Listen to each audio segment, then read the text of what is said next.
அனைவருக்கும் அறிவியல் வணக்கம். உயர்வுக்கு உயர்கல்வி என்ற இந்த இணைய வழிகாட்டி தொடர் நிகழ்வுக்கு உங்கள் அனைவரையும் அன்புடன் வரவேற்கிறோம்.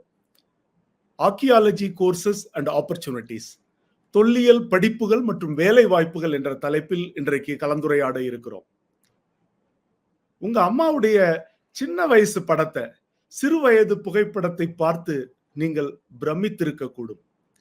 சிறு வயதில் நீங்கள் புழங்கிய வீட்டை, ஊரை வாஞ்சையோடு அவ்வப்போது நிச்சயம் நினைத்து பார்ப்பதுண்டு.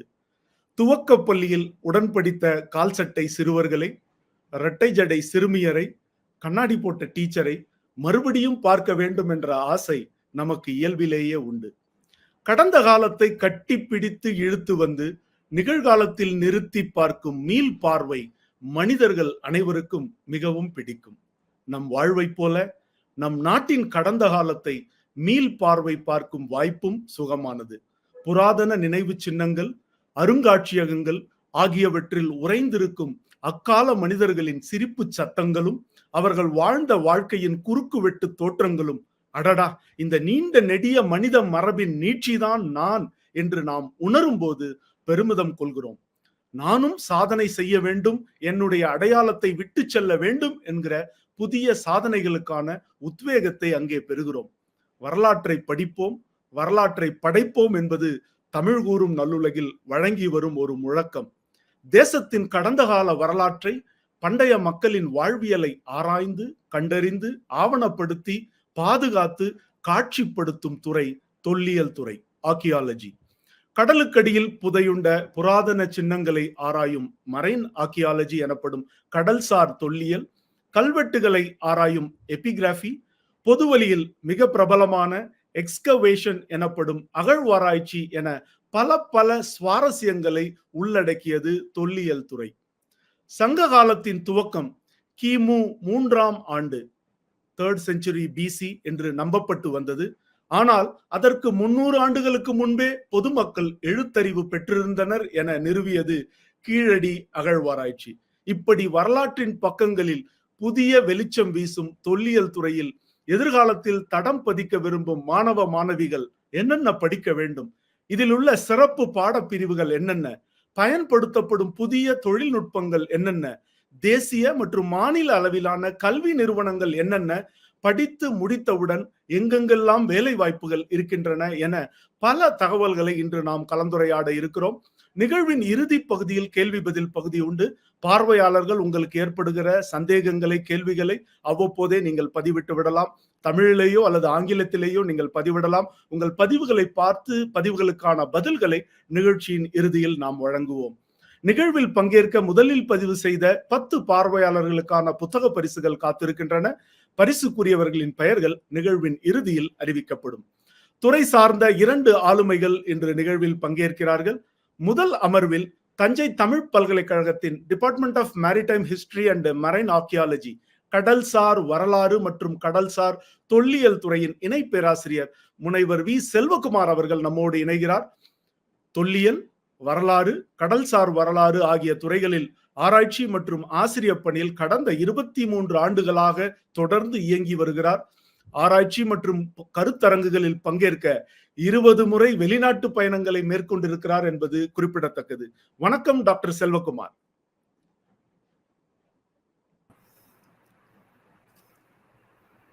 வணக்கம். உங்களை இந்த நிகழ்வில் சந்திப்பதில் மிகவும் மகிழ்ச்சி அடைகிறேன். எங்களுக்கும் மகிழ்ச்சி நீங்கள் நிகழ்வில் இணைந்ததில். பயணத்தில் இருக்கிறீர்கள், புதுதில்லியிலிருந்து இந்த நேரலையில் இந்த நிகழ்ச்சியில் இணைந்திருக்கிறீர்கள். மிக்க மகிழ்ச்சி, வரவேற்கிறோம். இப்ப பொதுவெளியில பாத்தீங்கன்னா ஆர்க்கியாலஜி, தொல்லியல் அப்படின்னா பொதுவெளியில எல்லாருக்கும் தெரிஞ்சது அகழ்வாராய்ச்சி. புதையுண்ட ஒரு இடத்தை தோண்டி எடுத்து அதில் இருக்கக்கூடிய அந்த புராதன பொருட்கள் வெளியே அது ஊடகங்களில், நாளிதழ்களில் எல்லாம் பேசப்படுகிற பொழுது அந்த அகழ்வாராய்ச்சி என்ற ஒரு முகம் தொல்லியலின் ஒரு முகம் நமக்கு தெரிகிறது. இதை போல தொல்லியல் துறையில் என்னென்ன உப பிரிவுகள் இருக்கின்றன? இப்போ நம்ம நிகழ்ச்சியில் பார்த்து கொண்டிருக்கிற 12ஆம் வகுப்பு தேர்வு எழுதிவிட்டு விரைவில் வர இருக்கிற முடிவுக்காக காத்திருக்கக்கூடிய மாணவ மாணவிகள் இந்த தொல்லியல் துறையின் உப பிரிவுகளை பற்றிய ஒரு பார்வை புரிதல் இருந்தால் அது குறித்த படிப்புகளில் அவர்கள் சேர்வதற்கு வசதியாக இருக்கும். ஆக தொல்லியல் துறையின் உப பிரிவுகள், பல துறைகள் என்னென்ன?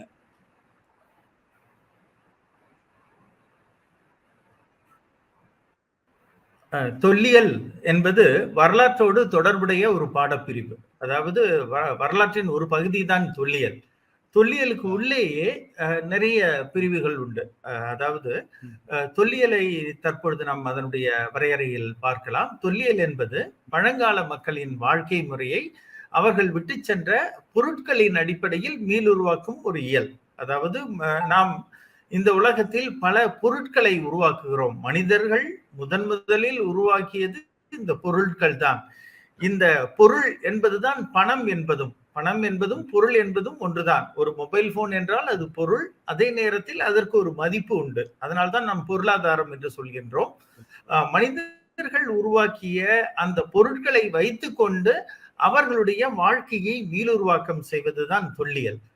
தொல்லியலுக்கு உள்ளேயே வேற சில பிரிவுகள் உள்ளன. குறிப்பாக கல்வெட்டியல். கல்வெட்டியல் என்பது எழுத்துக்களின் ஒரு ஆய்வு. அதாவது பழங்கால மக்கள் எழுத்தை கண்டுபிடித்த பிறகு தங்களுடைய கருத்துக்களை கல்வெட்டுக்களாக ஓலைச்சுவடிகளிலும் செப்பேடுகளிலும் பதிவு செய்து வந்திருக்கிறார்கள். அந்த எழுத்துக்களை படித்து இந்த எழுத்து அமைப்பானது காலத்திற்கு காலம் மாறி வந்துள்ளது. உலகத்தின் பழமையான எழுத்துக்களில் ஹைரோகிலிபிக் என்று கூறக்கூடிய எகிப்திய எழுத்து, கியூனிஃபார்ம் என்று கூறக்கூடிய ஆப்பு வடிவ மெசபடோமிய எழுத்து உள்ளது. அதுபோல சிந்துவெளி எழுத்துக்கள் படிக்கப்படவில்லை. அதற்கு பிறகு வட இந்தியாவில் பிராமி என்ற எழுத்தும், அசோகர் பிராமி என்று கூறக்கூடிய எழுத்தும், தமிழ்நாட்டில் தமிழி என்ற எழுத்தும், அதன் பிறகு வட்டெழுத்து, தமிழ் எழுத்து, கிரந்தம் என பலவிதமான வரி வடிவங்கள் இருந்து வந்திருக்கின்றன. இந்த கல்வெட்டுக்களை படியெடுத்து அவற்றின் பாடத்தை உருவாக்கிய, அதாவது வெர்பாட்டிம் காப்பி, அந்த கல்வெட்டில் என்ன வாசகங்கள் இருக்கின்றதோ அதை அப்படியே படித்து அதை அடிப்படையாக கொண்டு அந்த வரலாற்றை மீளுருவாக்குவது, இதுவும் வரலாற்றின் ஒரு பகுதி தான். வரலாற்றின் தொல்லியலின் ஒரு பகுதி தான் கல்வெட்டியல். இந்திய அரசு தொல்லியல் துறையின் தனி ஒரு பிரிவு இயங்குகின்றது. 100 ஆண்டுகளுக்கு மேலாக அவர்கள் மைசூரில் இருந்து பணிபுரிந்து வருகிறார்கள். இந்திய அரசு தொல்லியல் துறை ஆங்கிலேயர் காலத்திலேயே தொடங்கப்பட்டது 1861ஆம் ஆண்டு. அவர்கள் இந்த கல்வெட்டிற்கென்று ஒரு பிரிவை வைத்திருக்கிறார்கள். ஒவ்வொரு மாநிலத்திலும் உள்ள தொல்லியல் துறை கல்வெட்டு ஆய்வுகளை செய்து வருகின்றன. அடுத்ததாக பார்த்தால் நாணயவியல், காசியல் என்று கூறக்கூடியது. பழங்கால மக்கள் முதற் காலகட்டத்தில் பண்டமாற்று முறையை தான் செய்து வந்திருக்கிறார்கள். ஆனால் பிறகுதான் அவர்கள் புரிந்து கொண்டார்கள் காசுகளை பயன்படுத்துவதன் மூலமாக பொருளாதார அந்த பரிமாற்றங்களையும் பரிவர்த்தனைகளையும் எளிதில் செய்யலாம் என்று. எனவே இந்த காசுகளை பணமாக மட்டும் இல்லாமல் குறியீடாக, அரசாங்கத்தின் அதிகாரமாக அவர்கள் உருவாக்கி பயன்படுத்தி வந்திருக்கிறார்கள். இந்த காசுகளின் வடிவங்களும் உலோகங்களும் ஒவ்வொரு காலகட்டத்திலும் மாறி மாறி வந்துள்ளன. அந்த உலோகங்களை அடையாளப்படுத்தி அந்த காசுகளில் உள்ள முத்திரைகளை கண்டுபிடித்து அவை எந்த காலத்தை சேர்ந்தவை, அவற்றில் என்ன எழுத்துக்கள் உள்ளன என்று அவற்றை பற்றி ஆராய்வதுதான் நாணயியல். ஒவ்வொரு அருங்காட்சியகத்திலும் இந்த நாணயவியலுக்கென்று ஒரு பிரிவு உள்ளது.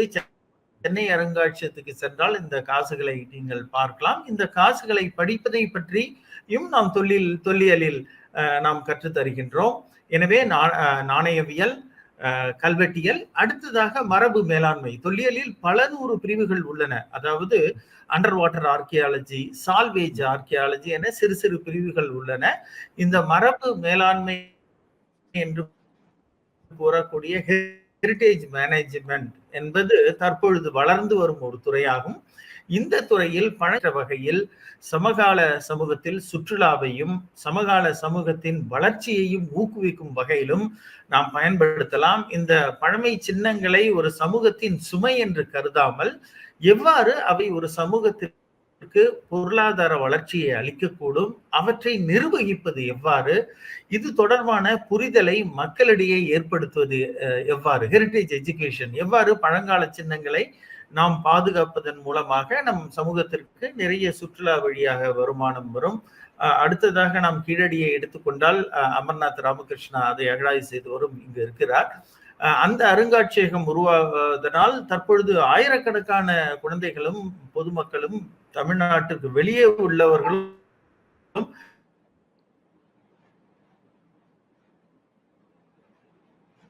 என்னிடம் நிறைய கூறி இருக்கிறார்கள் எவ்வாறு இந்த தமிழர்களுடைய வரலாறு காட்சிப்படுத்தப்படுகின்றது. இதன் வருவதற்கும் ஒரு முக்கியமான ஒரு ஊக்குவிக்கும் காரணியாக தொல்லியல் இருந்து வருகின்றது. யுனெஸ்கோ உள்ளிட்ட பல பன்னாட்டு நிறுவனங்கள் இந்த ஹெரிட்டேஜ் மேனேஜ்மெண்ட் என்று கூறக்கூடிய மரபு மேலாண்மை, மரபு டே என்று கூறக்கூடிய உலக மரபு நாள் ஏப்ரல் 18 கொண்டாடப்படுகின்றது. இந்திய அரசு தொல்லியல் துறையும் இந்த உலக மரபு வாரத்தை நவம்பர் 19 முதல் 25 வரை கொண்டாடி வருகின்றது. இந்தியாவில் ஒரு 40க்கும் மேற்பட்ட அந்த நினைவு சின்னங்கள் உலக மரபு சின்னங்களாக, அதாவது தஞ்சாவூர் பெரிய கோயில், தாஜ்மஹால், அஜந்தா உள்ளிட்டவை இவை உருவாக்கப்பட்டு சுற்றுலா வளர்ச்சி பணிகள் அங்கு மேம்பட்டு வருகின்றன. எனவே மரபு மேலாண்மை என்பது இந்த நினைவு சின்னங்களை பாதுகாப்பது, போற்றுவது தொடர்பான ஒரு ஆய்வு படிப்பாகும். அதுபோல அண்டர் வாட்டர் ஆர்கியாலஜி அல்லது மரிடைம் ஆர்கியாலஜி என்று கூறக்கூடிய ஒரு பிரிவும் தொல்லியலின் ஒரு பிரிவு. கடலுக்கு அடியில் புதையுண்ட கப்பல்கள், கடலுக்கு அடியில் உள்ள நகரங்கள், கடற்கரை ஓரத்தில் மூழ்கிய நகரங்கள் ஆகியவற்றை அந்த அண்டர் வாட்டர் ஆர்கியாலஜி சர்வே மூலமாக கடலுக்கு கீழே அறிவியல் பூர்வமான கருவிகளை கொண்டு பரப்பாய்வு செய்து அவற்றில் இந்த ஸ்கூபா டைவிங் என்று கூறக்கூடிய அந்த முறையை பயன்படுத்தி சென்று அதில் உள்ள சான்றுகளை மீட்டு கொண்டு வருவது, இது போன்ற பல கண்டுபிடிப்புகள் மத்திய தரைக்கடல், கருங்கடல் பகுதியில், செங்கடல் பகுதிகளில் அண்மையில் வெளிக்கொணரப்பட்டுள்ளன. இவ்வாறு தொல்லியலில் பல பிரிவுகள் உள்ளன. அருங்காட்சியகவியல், மியூசியாலஜி, அது குறிப்பாக எவ்வாறு ஒரு தொல்பொருட்களை மிகவும் அழகாக காட்சிப்படுத்துவது, மக்கள் ரசிக்கத்தக்க வகையில். ஏனென்றால் அருங்காட்சியகங்கள் அந்த காலகட்டத்தில் இந்த வைக்கப்பட்ட பொருட்கள் தூசி படைந்து இருக்கக்கூடிய நிலைமை இருந்தது. ஆனால் இன்று நாம் இந்த digital technology, augmented reality, virtual reality ஆகியவற்றை பயன்படுத்தி அந்த பழங்காலத்தை எவ்வாறு மக்களுக்கு மிகவும் அழகாக எடுத்துச் செல்வது என்பன போன்ற கருத்தாக்கங்களை உள்ளடக்கி இந்த மியூசியாலஜி, அருங்காட்சியகவியல் என்ற இயல் சிந்தித்து அதை செயல்படுத்துகின்றது. அடுத்ததாக கன்சர்வேஷன், அது ஓரளவு அறிவியல் சார்ந்தது. பொருள் பாதுகாப்பு, பழங்கால தொல்பொருட்களை ரசாயன முறைகளை பயன்படுத்தியும் வேறு சில முறைகளை பயன்படுத்தியும் அவற்றை பாதுகாத்து மீட்டுருவாக்கம் செய்வது, ரெஸ்டோரேஷன், அதற்கான படிப்புகளும் உள்ளன. இவ்வாறு தொல்லியல் அதோடு தொடர்புடைய பல பாடப்பிரிவுகள் உள்ளன. இவற்றை உள்ளடக்கியதான் தொல்லியல் திகழ்கின்றது. மிகச்சிறப்பு. ஒரு தொல்லியல் துறையை பற்றி ஒரு பருந்து பார்வை கொடுத்திருக்கிறீர்கள். அப்படி பாத்தீங்கன்னா நிறைய பிரிவுகள், எக்ஸ்கவேஷன் என்ற அகழ்வாராய்ச்சி, மெரைன் ஆர்கியாலஜி என்று சொல்லப்படக்கூடிய கடல்சார் தொல்லியல், எபிகிராஃபி என்று சொல்லப்படக்கூடிய கல்வெட்டு தொடர்பான படிப்பு, மியூசியாலஜி என்கிற அருங்காட்சியகங்கள் தொடர்பானது, நியூமிஸ்மேட்டிக் என்று சொல்லப்படக்கூடிய நாணயவியல், அதையும் பேசியிருக்கிறீர்கள். பிறகு மரபு மேலாண்மை, ஹெரிட்டேஜ் மேனேஜ்மெண்ட், தொடர்ந்து கன்சர்வேஷன், ரெஸ்டோரேஷன் உள்ளிட்ட எப்படி அவைகளை பாதுகாத்து பராமரிப்பது என்று புதிய புதிய தொழில்நுட்பங்கள், வெர்ச்சுவல் ரியாலிட்டி உள்ளிட்ட மெய்நிகர் தொழில்நுட்பங்கள் கூட தொல்லியல் என்பது ஏதோ மண்ணை தோண்டுகிற வேலையாக பொதுவெளியில் புரியப்பட்டு இருக்கிறது. அந்த புரிதலை தாண்டி இங்க புதிய தொழில்நுட்பங்கள் பல காலத்திற்கேற்ப இந்த துறையும் புதிய தொழில்நுட்பங்களை தன்னகத்தே உள்ளடக்கி இருக்கிறது என்கிற ஒரு நல்ல தகவலோடு நாம் முதல் கேள்வியை, இந்த உரையாடலை துவங்கி இருக்கிறோம். பிறகு இப்போ எல்லாரும் ஆவலோடு எதிர்பார்த்திருக்கிறது இதுதான். இப்ப நீங்க சொன்னீங்க இத்தனை பிரிவுகள்லாம் இருக்குன்னு. இப்போ 12ஆம் வகுப்பு படித்த மாணவ மாணவிகள் இந்த துறையில் கால் பதிக்க வேண்டும் என்று விரும்பினால் அவர்கள் என்னென்ன படிப்புகளை தேர்வு செய்து படிக்கலாம்? இப்ப நான் அந்த ஸ்லைடை காமிச்சிட்டு அவங்களுக்கு விளக்கிடுறேன். ஏன்னா அதுல நிறைய தொல்லியலை பொறுத்த வரைக்கும் நிறைய படிப்புகள் இருக்கின்றன. அதாவது இப்ப 12வது படிக்கக்கூடிய மாணவர்களும் மாணவியரும் எங்களை தொடர்பு கொள்கிறார்கள். அதுல வந்து அவர்களுக்கு 2 வாய்ப்புகள் உள்ளன. ஆப்ஷன் 1, ஆப்ஷன் 2ன்னு சொல்லுவேன். குறிப்பா நேரிடையாக அவர்களுக்கு தொல்லியல் படிக்க வேண்டும் என்றால், அதற்கு வந்து சில கல்லூரிகளிலும் பல்கலைக்கழகங்களிலும் BA ஆர்கியாலஜி அப்படிங்கிற பாடம் இருக்கு. குறிப்பா நமக்கு தமிழ்நாட்டுல சென்னை கிறித்துவ கல்லூரி, மெட்ராஸ் கிறிஸ்டியன் காலேஜ்ல BA ஹிஸ்டரி வொகேஷனல் கோர்ஸ்ன்னு வச்சிருக்காங்க. அதுல குறிப்பா தொல்லியலையும் அருங்காட்சியகவியலையும் அவர்கள் வந்து பாடமா நடத்துறாங்க. இது வந்து +2 படிச்சதுக்கு அப்புறம் மாணவர்கள் சேரக்கூடிய ஒரு வாய்ப்பு. அடுத்ததா பாத்தீங்கன்னா MS யூனிவர்சிட்டி பரோடா, மகாராஜா சாயாஜிராவ் பல்கலைக்கழகம்னு சொல்லுவாங்க, குஜராத்ல பல்கலைக்கழகம்.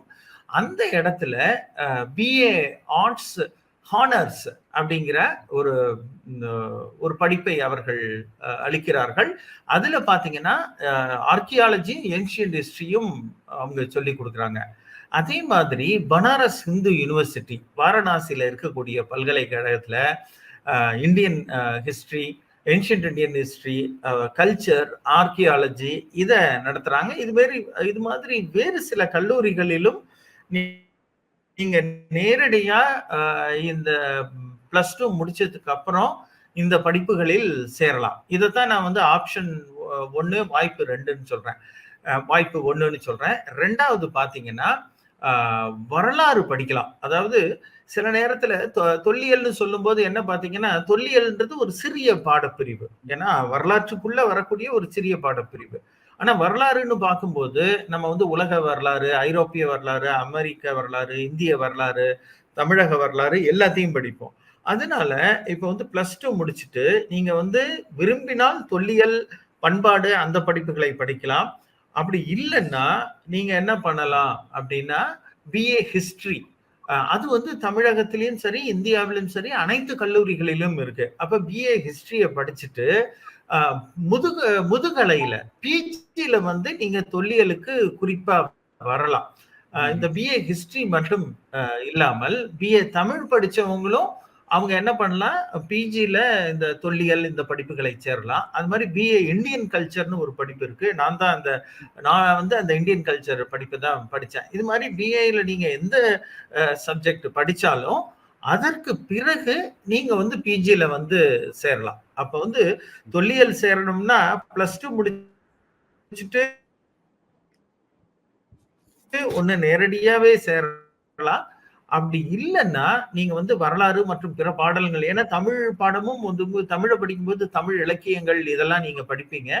அதை படிச்சுட்டு கூட ஜுவாலஜி படிச்ச ஸ்டூடெண்ட்ஸ் வர்றாங்க. சமயத்துல வந்து தொல்லியல்லே பாத்தீங்கன்னா, இன்னும் தொல்லியல் எல்லா வகையும் நான் சொன்னேன் 100க்கும் மேற்பட்ட தொல்லியல் பிரிவுகள் இருக்கு.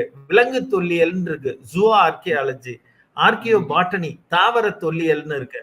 அப்ப அந்த படிப்புகளுக்கு பாத்தீங்கன்னா உங்களுக்கு BSc பாட்டனி, BSc ஜுவாலஜி இருந்ததுன்னா அதுல வந்து நீங்க PGல என்ன பண்ணலாம், MA படிச்சுட்டு அதுக்கப்புறம் PhDக்கு இந்த தொன்மை கால விலங்குகளை ஆய்வு செய்வதற்கு போகலாம். அது மாதிரி பாட்டனி படிச்சீங்கன்னா தொல் தாவரவியல்னு இருக்கு. அப்ப அகழாய்வு செய்யும் போது அதுல வந்து நிறைய சான்றுகள் கிடைக்கும். தாவர எச்சங்கள், விலங்கு எச்சங்கள் இதெல்லாம் கிடைக்கும். அதை வந்து அடையாளப்படுத்துறதும் தொல்லியல் பிரிவு தான். இன்னொன்னு பாத்தீங்கன்னா ஆந்த்ரோபாலஜி படிச்சீங்கன்னா ஆஸ்டியோ ஆர்கியாலஜி அல்லது வந்து பிசிக்கல் ஆந்த்ரோபாலஜின்னு இருக்கு. இதுல என்ன பண்ணுவாங்கன்னா மனிதனுடைய எலும்பை மட்டும்தான் ஆய்வு பண்ணுவாங்க. மனிதனுடைய எலும்பை பார்த்துட்டு ஒரு ஆள் வந்து ஆணா பெண்ணான்னு சொல்றது, அவருடைய வயசு என்ன, அது மாதிரி பேலியோ பத்தாலஜின்னு ஒரு பிரிவு இருக்கு. அவருக்கு வந்து பல்லுல ஏதாவது நோய்கள் இருக்கா, அப்புறம் வந்து எலும்புல ஏதாவது நோய்கள், இப்ப இது மாதிரி பாத்தீங்கன்னா லெப்ரசி இருக்கிறத பாலத்தல்னு ஒரு இடத்துல கண்டுபிடிச்சிருக்காங்க. அப்ப வந்து சில மாணவர்கள் ஆந்த்ரோபாலஜி படிச்சுட்டும் இவங்க இது வரலாம். அதனால BSc சயின்ஸ் படிச்சாலும் சரி, பிசிக்ஸ் படிச்சா என்ன பண்ணலாம்னா நீங்க வந்து இதுலயே கூட ஃபர்தரா சயின்டிபிக் ரிசர்ச்சுக்கு கூட போகலாம். அது மட்டும் இல்லாமல் ஜியாலஜி, நிலத்தியல் படிச்சாலும், ஜியாலஜியும் ஜியோகிராஃபியும் தொல்லியலோட தொடர்புடையது. அதுல பாத்தீங்கன்னா ஜியோ ஆர்கியாலஜின்னு ஒரு பிரிவு இருக்கு. இதுல வந்து நம்ம வந்து GIS, ஜியோகிராபிக் இன்ஃபர்மேஷன் சிஸ்டத்தை பத்தி திரைப்படம் உருவாக்குறது, அது மாதிரி இதெல்லாம் நம்ம பண்ணலாம். ஸோ அதனால இந்த +2 முடிச்சுட்டு நீங்க எந்த படிப்பு படித்தாலும் அந்த முதுகலை நேரத்துல நீங்க என்ன பண்ணலாம், இந்த தொல்லியலுக்கு வந்து சேர்ந்துட்டு அதற்கு பிறகு இந்த எலும்பை பற்றி படிப்பது, விலங்கு எலும்பு, மனித எலும்பு, தாவரச் சான்றுகள், அப்புறம் வந்து நிலத்தியல் படிக்கிறது, பாறைகளை படிக்கிறது, ஜிஐஸ்ல இதெல்லாம் பண்ணலாம். ஆனா நீங்க எந்த அளவுக்கு அண்டர் வாட்டர் ஆர்கியாலஜியும் போகலாம். எந்த அளவுக்கு இந்த சின்ன சின்ன பிரிவுகள்ல போறீங்களோ அங்க வேலை வாய்ப்புகள் கம்மியா இருக்கும், ஓப்பனிங் கம்மியா இருக்கும்.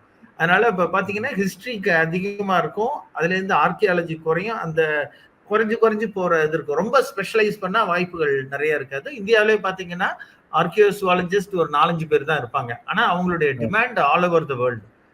அதே மாதிரி ஆர்கியோ பாட்டனிஸ்ட் பாத்தீங்கன்னா இந்தியாவில Birbal Sahni institute of palaeobotany இருக்கு.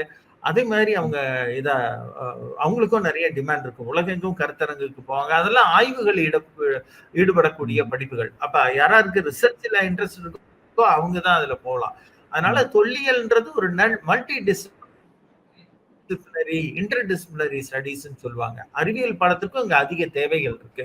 அடுத்ததா இந்த பிஜி படிப்பு, அதாவது முதுகலை படிப்புகளுக்கு வரலாம். தமிழ்நாட்டுல பாத்தீங்கன்னா நமக்கு முதுகலை சென்னை பல்கலைக்கழகம் தான் உள்ள படிப்புகள்ல பழமையானது. Ancient Indian history and archaeology அப்படிங்கிற ஒரு படிப்பை அவங்க வச்சிருக்காங்க. அதுக்கு வந்து இப்ப எல்லா பாடங்களையும் அவங்க சேர்த்துக்கிறாங்க. அதாவது பிஏல எது இருந்தாலும் சரி, பிஎஸ்சில எது இருந்தாலும் அது ஓப்பனா வச்சிருக்காங்க. அது மாதிரி தமிழ் பல்கலைக்கழகத்துல ஏன்ஷியன்ட் ஹிஸ்டரி அண்ட் ஆர்கியாலஜி அப்படிங்கிற படிப்பு இருக்கு.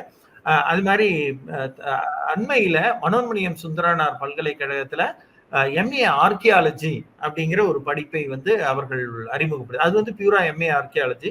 டெக்கன் காலேஜ்ல பாத்தீங்கன்னா ஏன்ஷியன்ட் இந்தியன் ஹிஸ்டரி அண்ட் ஆர்கியாலஜின்னு வச்சிருக்காங்க. எங்களுது ஏன்ஷியன்ட் ஹிஸ்டரி அண்ட் ஆர்கியாலஜி தான் வச்சிருக்கோம். இந்தியன்றது இல்ல. அது மாதிரி நிறைய இடத்துல ஏன்ஷியன்ட் ஹிஸ்டரி கல்ச்சர்னு கூட இந்தியால கல்கட்டா இது மாதிரி இடத்துல வச்சிருக்காங்க. எம்எஸ் யூனிவர்சிட்டியில எம்ஏ ஆர்கியாலஜி அப்படிங்கிறத இவங்க கொடுக்குறாங்க. அடுத்தது பாத்தீங்கன்னா டெக்கன் காலேஜ் பூனேல எம்ஏ ஆர்கியாலஜி இருக்கு. எம்எஸ் யூனிவர்சிட்டி பரோடால இருக்கு.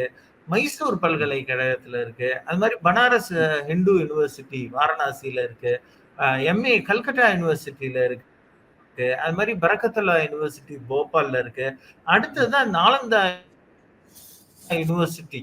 அது வந்து நாலந்தாவுல பழங்கால நாலந்தா மாதிரி இப்ப ஆரம்பிச்ச ஒரு பல்கலைக்கழகம். அவங்களும் இப்ப வந்து இந்த வருஷத்துல இருந்து தொல்லியல் ஆரம்பிக்க போறேன் அப்படின்னு சொல்லியிருக்காங்க. அடுத்ததா பாத்தீங்கன்னா தார்வார் பல்கலைக்கழகத்துல இருக்கு. தார்வார் பல்கலைக்கழகத்திலே ஏன்ஷியன்ட் ஹிஸ்டரி அண்ட் ஆர்கியாலஜி இசையில சில மாற்றங்கள் இருக்கலாம் இந்த படிப்புல, ஆனா அதெல்லாம் இருக்கு. அது மாதிரி டெல்லியில பாத்தீங்கன்னா Delhi institute of heritage research and மேனேஜ்மெண்ட்ல MA archaeology and heritage management இருக்கு. இது வந்து குரு கோபிந்த் சிங் யூனிவர்சிட்டி இந்திரபிரஸ்தாவோட தொடர்புடையது. அடுத்தது பாத்தீங்கன்னா பஞ்சாப் யூனிவர்சிட்டியில இருக்கு, ஹரியானா யூனிவர்சிட்டியில இருக்கு, திருப்பதி யூனிவர்சிட்டி ஆந்திராவில் இருக்கு. அது மாதிரி கன்னடா யூனிவர்சிட்டி ஹம்பியில இருக்கு. அது மாதிரி ஆச்சாரிய நாகார்ஜுன யூனிவர்சிட்டி அதுவும் ஆந்திர பிரதேஷ்ல இருக்கு. கேரளா பல்கலைக்கழகம் அங்கேயும் இருக்கு. ஆனா எல்லா இடத்துலயும் அந்த சீட்ன்றது இதா இருக்கு. சில பல்கலைக்கழகத்துல என்ட்ரன்ஸ் டெஸ்ட் வச்சிருக்காங்க, நுழைவுத் தேர்வு. அதே மாதிரி பாத்தீங்கன்னா நேஷனல் மியூசியம் இன்ஸ்டிடியூட்னு ஒண்ணு தேசிய அருங்காட்சியகம் புது டில்லியில இருக்கு. அவங்க வந்து இந்தியன் இன்ஸ்டிடியூட் ஆஃப் ஹெரிடேஜ்னு ஆரம்பிச்சு MA archaeology, MA museology, conservation 3 course நடத்துறாங்க. அப்ப ஆனா உங்களுக்கு கன்சர்வேஷன் படிக்கிறதுனா பிஎஸ்சி வேணும்.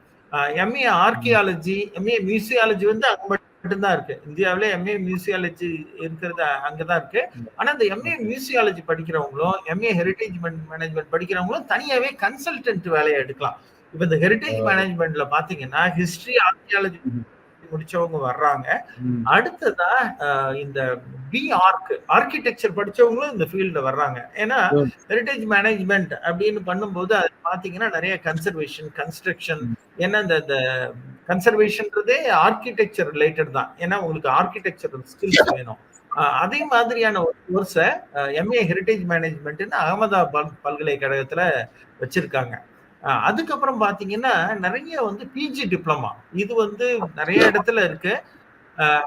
சில இடத்துல பாத்தீங்கன்னா அரசாங்கமே நடத்துது. 2 பிஜி டிப்ளமா இருக்கு. ஒண்ணு வந்து முக்கியமா பாத்தீங்கன்னா டெல்லியில உள்ள archaeological survey of India Pandit Deen Dayal Upadhyaya institute of ஆர்கியாலஜின்னு கிரேட்டர் நொய்டால வச்சிருக்காங்க. அதுல பாத்தீங்கன்னா 15 சீட் தான் வைக்கிறாங்க. அதுல வந்து MA history plus MA archaeology படிச்சவங்க இதுக்கு வரலாம். ஆனா எல்லாருக்கும் அந்த இது இருக்காது. ஏன்னா இந்த என்ட்ரன்ஸ் டெஸ்ட் இருக்கு. இதுல பாத்தீங்கன்னா ஒரு மாசத்துக்கு 8,000 ரூபாய் உதவித்தொகை தர்றாங்க. இதுல இந்த கோர்ஸ் பாத்தீங்கன்னா உங்களுக்கு ரொம்ப ஸ்பெஷலைஸ்டா இருக்கும். ஆல் ஓவர் இந்தியாவில் உள்ளவங்க நடத்துவாங்க. 2 வருஷம் பிஜி டிப்ளமா. இதுக்கு காசு கிடையாது. அவங்களுக்கு இடம் கேம்பஸ்லயே தங்கி படிக்கலாம். ஆனா உங்களுக்கு வந்து ஆல் ஓவர் இந்தியா போகலாம். இந்திய அரசு தொல்லியல் துறை நடத்துற அகழாய்வுகள்ல பங்கு பெறலாம். ரொம்ப அதாவது எம்ஏ படிக்கும்போது நீங்க படிக்கிறதை விட கூடுதல் நீங்க தெரிஞ்சுக்குவீங்க. அடுத்ததா பாத்தீங்கன்னா இன்ஸ்டிடியூட் ஆஃப் ஆர்கியாலஜின்னு தமிழ்நாட்டிலே தொல்லியல் துறை வச்சிருக்காங்க. அவங்க வந்து பிஜி டிப்ளமா வந்து archaeology, museology, conservation and heritage மேனேஜ்மெண்ட்னு 3 நடத்துறாங்க. அதுக்கும் வந்து 5000 ரூபாய் உதவி தொகை தர்றாங்க. அதையும் சீட்டு பாத்தீங்கன்னா 10, 15 அது மாதிரி ஒன்னொன்னுக்கும் ஒரு குறுகிய அளவுல இருக்கு. அதனால அந்த கோர்ஸையும் படிக்கலாம். குறிப்பா மாணவர்கள் யார் வந்து இதுல அதிகம் படிக்க விரும்புறாங்களோ அவங்க அதுக்கு போகலாம். இது மட்டும் இல்லாமல் வெளிநாட்டுக்கு போறவங்களும் பார்க்கலாம். பாத்தீங்கன்னா எராஸ்மஸ் முண்டூஸ் அப்படின்ற ஒரு ஃபெலோஷிப் யூரோப்பாவில் போய் நீங்க படிக்கணும்னா அதை போய் படிக்கலாம். லண்டன்ல UC college, London university college of London, அதெல்லாம் பாத்தீங்கன்னா ஒரு வருஷத்துக்கு நீங்க 25-30 லட்சம் 1 இயர் பிஜி தான் படிக்கலாம். இங்க என்ன பண்ணலாம், இந்தியாவில் ஒரு இது பண்ணிட்டு நீங்க அங்க போய் படிக்கலாம். சமயத்துல நேரு ட்ரஸ்ட் இது மாதிரி சில ஃபெலோஷிப் இருக்கு. இன்லாக்ஸ் புத்ராணி இப்ப ரொம்ப காம்படிட்டிவா ஆயிடுச்சு. அது இருந்ததுன்னா நீங்க அங்க போகலாம். கேம்பிரிட்ஜ்ல இருக்கு, ஆக்ஸ்போர்ட்ல இருக்கு. அதே மாதிரி மரிடைம் ஆர்கியாலஜின்னு வரும்போது இது வந்து சவுத்தாம்ப்டன் யூனிவர்சிட்டி ஆஸ்திரேலியாவில் இருக்கு. அதுவும் நீங்க படிக்கலாம். இது பிஜி டிப்ளமா படிச்சது போக பிஹெச்டி ஆப்ஷன் இருக்கு. பிஹெச்டிக்கு வந்து யூஜிசி நெட் எக்ஸாம் எழுதலாம். அதாவது நீங்க ஒவ்வொரு இடத்துலயும் போலாம். பிஜிபி அதாவது யூனிவர்சிட்டி காலேஜ்ல சேரணும்னா நெட் எக்ஸாம் நீங்க படிச்சுட்டு போகலாம். யுஜிசி நடத்துற நெட் எக்ஸாம். இதெல்லாம் தான் நீங்க படிப்புகளை பொறுத்த வரைக்கும் இருக்கக்கூடிய யூஜி. அதாவது நீங்க வந்து முன்னாடியே தீர்மானிச்சிடலாம். +2 படிச்சோடனே நான் என்ன போவேன்றதை தீர்மானிச்சிடலாம். பட் பிஏ ஹிஸ்டரி எடுத்தீங்கன்னு வச்சுங்களேன், உங்களுக்கு வந்து 100% ஷூர் இல்லை, நான் இப்போ வந்து இதுதான் போக போறேன், ஆர்கியாலஜி எடுக்கிறதா வேண்டாமான்னு ஒரு 3 வருஷம் டைம் நீங்க ஹிஸ்டரியும் படிக்கலாம். ஏன்னா ஹிஸ்டரி தான் எல்லாத்துக்கும் பேஸ். வரலாறு தொல்லியல் அப்படிங்கிறது ரெண்டும் ஒண்ணுக்கு ஒண்ணு தொடர்புடையது. தொல்லியல்ல பாத்தீங்கன்னா இந்த மெட்டீரியல் கல்ச்சர் பொருள் பண்பாட்டை இது பண்ணுவோம். தொல்லியல்ல 2 மெத்தட் நம்ம பயன்படுத்துறோம். ஒண்ணு வந்து எக்ஸ்ப்ளோரேஷன், எக்ஸ்கவேஷன். எக்ஸ்ப்ளோரேஷனா தரை மேற்பரப்பு ஆய்வு, பூமிக்கு மேல உள்ள பொருட்களை கண்டுபிடிக்கிறது. அகழாய்வுன்றது எக்ஸ்கவேஷன். அப்போ ஃபர்ஸ்ட் இடத்த கண்டுபிடிச்சிட்டு அப்புறம் நம்ம குழி தோண்டி, இப்ப பாத்தீங்கன்னா அமர்நாத் ராமகிருஷ்ணா ஏஎஸ்ஐனுடைய பகுதியா கீழடியில எக்ஸ்கவேட் பண்ணியிருக்காரு, அகழாய்வு பண்ணியிருக்காரு. எக்ஸ்கவேஷன் சொல்லுவோம், ஆர்கியாலஜிக்கல் எக்ஸ்கவேஷன். இது ரொம்ப கேர்ஃபுல்லா பண்றது. மற்ற இதுல பண்றது மாதிரி நீங்க குழி தோன்றது மாதிரி ஜேசிபி வச்சு ஒரே நாள்ல தோண்டுவான்னு சொல்லுவாங்க. ஆனா ஆர்கியாலஜிஸ்ட் பாத்தீங்கன்னா 1 மீட்டரை 2 மாசம் தோண்டிட்டு இருப்பாங்க, அப்படியே சுரண்டி சுரண்டி. ஏன்னா அப்பதான் அந்த சான்றுகளை சேகரிக்க முடியும். நம்மளுடைய குறிக்கோள் என்னன்னா பழங்கால மக்களுடைய நடத்தைகளை கண்டுபிடித்தல். ஏன்னா தொல்லியலை பொறுத்த வரைக்கும் இதுக்கு நிறைய ஆப்ஜெக்டிவ்ஸ் இருக்கு. பண்பாட்டை பத்தி தெரிஞ்சுக்கிறது, அந்த மரபு புரிதலை வளர்த்தல், அப்புறம் வந்து நம்மளுடைய மரபை பற்றி பொதுமக்களுக்கு எடுத்து கூறுதல், மரபு கல்வியை வளர்த்தல், அருங்காட்சியகங்களை வளர்த்தல், சுற்றுலா வழியாக நாட்டினுடைய வளர்ச்சிக்கு உதவி செய்தல். இது மாதிரி தொல்லியலுடைய குறிக்கோள்ல பல இருக்கு. அதுல ஒண்ணுதான் தொல்லியல் இடங்களை கண்டுபிடிக்கிறது. 2வது அந்த அகழாய்வு, எக்ஸ்கவேஷன். அது வந்து தொல்லியல் பயன்படுத்தக்கூடிய முறைகளில் ஒன்று. மகிழ்ச்சி. நீங்க வந்து ஒரு விரிவான பதிலை நீங்க கொடுத்துருக்கீங்க. இப்ப எப்படின்னா நிறைய அதுலயும் வந்து அவங்களுக்கு ஆப்ஷன் 1, ஆப்ஷன் 2 மாதிரி கொடுத்துருக்கீங்க. இப்போ பிஏ படிக்கலாம், நேரடியா தொல்லியல் துறை சார்ந்த படிப்பே படிக்கலாம். சென்னை கிறிஸ்துவ கல்லூரியில அது தொடர்பான படிப்பு இருக்குன்னு சொல்லியிருக்கீங்க. பிறகு பொதுவான ஹிஸ்டரி, வரலாறு படிக்கலாம், பிஏல வரலாறு. பிஎஸ்சியில அந்த விலங்கியல், தாவரவியல் படிப்புகளை படித்துக் கொள்ளலாம்.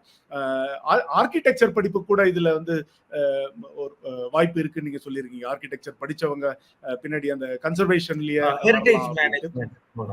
ஹெரிடேஜ் மேனேஜ்மெண்ட்ல வரலாம்னு சொல்லியிருந்தீங்க. இப்போ யூஜில இந்த மாதிரி ஒரு ஆப்ஷன், யூஜிலேயே சொன்னீங்க. இப்போ வந்து தொல்லியல்ல போகணும்னு முடிவெடுத்தா டைரக்டா அந்த இளங்கலையிலேயே அந்த படிப்பை எடுக்கலாம். இல்லைன்னா அந்த முடிவை ஒரு 3 ஆண்டு தள்ளி போடுவதற்கு பிஏ ஹிஸ்டரி மாதிரியோ, பிஏ தமிழ், பிஎஸ்சி படிப்புகளை படித்துவிட்டு பிறகு முதுகலை படிப்புல வந்து தொல்லியல் சார்ந்த அல்லது இந்த மாதிரி அருங்காட்சியகம் சார்ந்த, ஹெரிடேஜ் மேனேஜ்மெண்ட் சார்ந்த படிப்புகளை தேர்ந்தெடுக்கலாம். அதுல நிறைய விஷயம் சொன்னீங்க. நீங்க ஸ்டைஃபண்ட் கவர்மெண்ட் கொடுக்குறாங்கன்னு சொன்னீங்க இல்லையா? ஒரு மாதம் கல்வி உதவித்தொகையே அரசாங்கம் கொடுக்கிறதுன்ற மாதிரி பல புதிய தகவல்கள். பிஹெச்டி வரைக்கும் போகலாம். பிஹெச்டி எழுத நெட் நேஷனல் எலிஜிபிலிட்டி டெஸ்ட் எழுதி பிஹெச்டி படிப்புக்கு அவர்கள் செல்லலாம். அதுல ஒரு ஒரு டிஸ்க்ளைமரும் கொடுத்தீங்க. அந்த மேலே செல்ல செல்ல அந்த சூப்பர் ஸ்பெஷாலிட்டி என்கிற உயர் சிறப்பு படிப்புகளை படிக்க படிக்க அதற்கான வேலை வாய்ப்புகள் குறுகினாலும், ஆனா அந்த நிபுணத்துவம் கொண்டவர்களுக்கான அவர்களுக்கான தேடல் அல்லது தேவை இருந்து கொண்டே இருக்கிறது. உலகளாவிய நிபுணர்களாக அவர்கள் பரிணமிக்கக்கூடிய வாய்ப்பும் இருக்கிறது என்ற தகவலை சொல்லி இருக்கிறீங்க. இங்க ஒரு இன்னொரு கிளை கேள்வியா நான் கேட்க விரும்புறேன். இப்ப வந்து அகழ்வாராய்ச்சியில வந்து மண்ணை எடுக்கிறது, இல்ல ஒரு ரெஸ்டோரேஷன்ல ஒரு புராதன நினைவு சின்ன ஒரு கட்டடமாக கூட இருக்கலாம். இப்ப இங்க சிவில் இன்ஜினியரிங்க்கு வாய்ப்பு உண்டா, இல்ல பிற இன்ஜினியரிங் துறைகளுக்கு வாய்ப்பு உண்டா?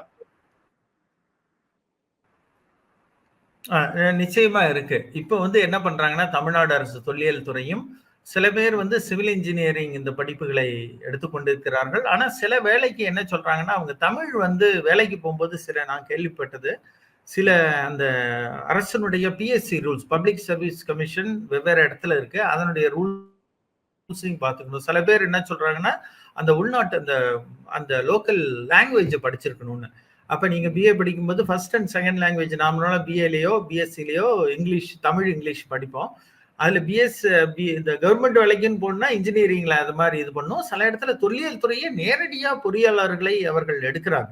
அது வேற இருக்கு. இன்ஜினியரிங் படிச்சவங்களும் அவங்க கன்சர்வேஷன் அது மாதிரி வேலைக்கு, சிவில் கன்ஸ்ட்ரக்ஷன் பண்றவங்க, குறிப்பா அந்த ட்ரெடிஷனல் மெத்தட். இப்ப அண்மை காலத்துல ஒருத்தவங்க வந்து எங்க பல்கலைக்கழகத்துல ஆய்வு பண்ணாங்க. ஐரோப்பாவில இருந்து அவங்க என்ன பண்றாங்கன்னா, நம்ம மரபு வழியா அந்த சுதைன்னு செய்வோம் இல்லையா, அதுல இந்த கடுக்காய் இதெல்லாம் போட்டு செய்யறத அவங்க ஆராய்ச்சி பண்ணிட்டு இருக்காங்க. அப்ப பழங்கால கட்டிடங்களை வந்து இப்ப நம்ம பாத்தீங்கன்னா, குறிப்பா இன்னொரு படிப்பை சொல்ல மறந்துட்டேன். மாமல்லபுரத்துல இந்த ட்ரெடிஷனல் ஆர்கிடெக்சர் படிப்புன்னு இருக்கு. அது பிஆர்க் அப்படின்னு அவங்க வந்து சிற்பம், கட்டிடக்கலை அத மாதிரி படிப்புகளுக்கும் இப்போ வந்து இது இருக்கு. நிறைய மாணவர்கள் என்ன பண்றாங்கன்னா, மாமல்லபுரத்துல அந்த 5 வருஷம் பிளஸ் 2 முடிச்சுட்டு 5 வருஷம் அந்த கட்டிடக்கலை இதெல்லாம் படிச்சுட்டு, கட்டிடக்கலை இல்ல சிற்பக்கலை படிச்சுட்டு அவங்க தொல்லியலுக்கு வர்றாங்க. குறிப்பா தொல்லியல்ல நான் சொன்னேன், இந்த கன்சர்வேஷன்ல மாடலிங்னு ஒரு இது இருக்கு. அதாவது நம்ம வந்து பழங்கால ஒரு சிற்பத்தை பார்த்தா அதனுடைய மாதிரியை தயாரித்தல். இப்ப ஒரு இடத்துல ரெஸ்டோரேஷன் பண்ணும்போது இப்ப பழைய காலத்தை போலயே சிற்பங்களை உருவாக்குதல்.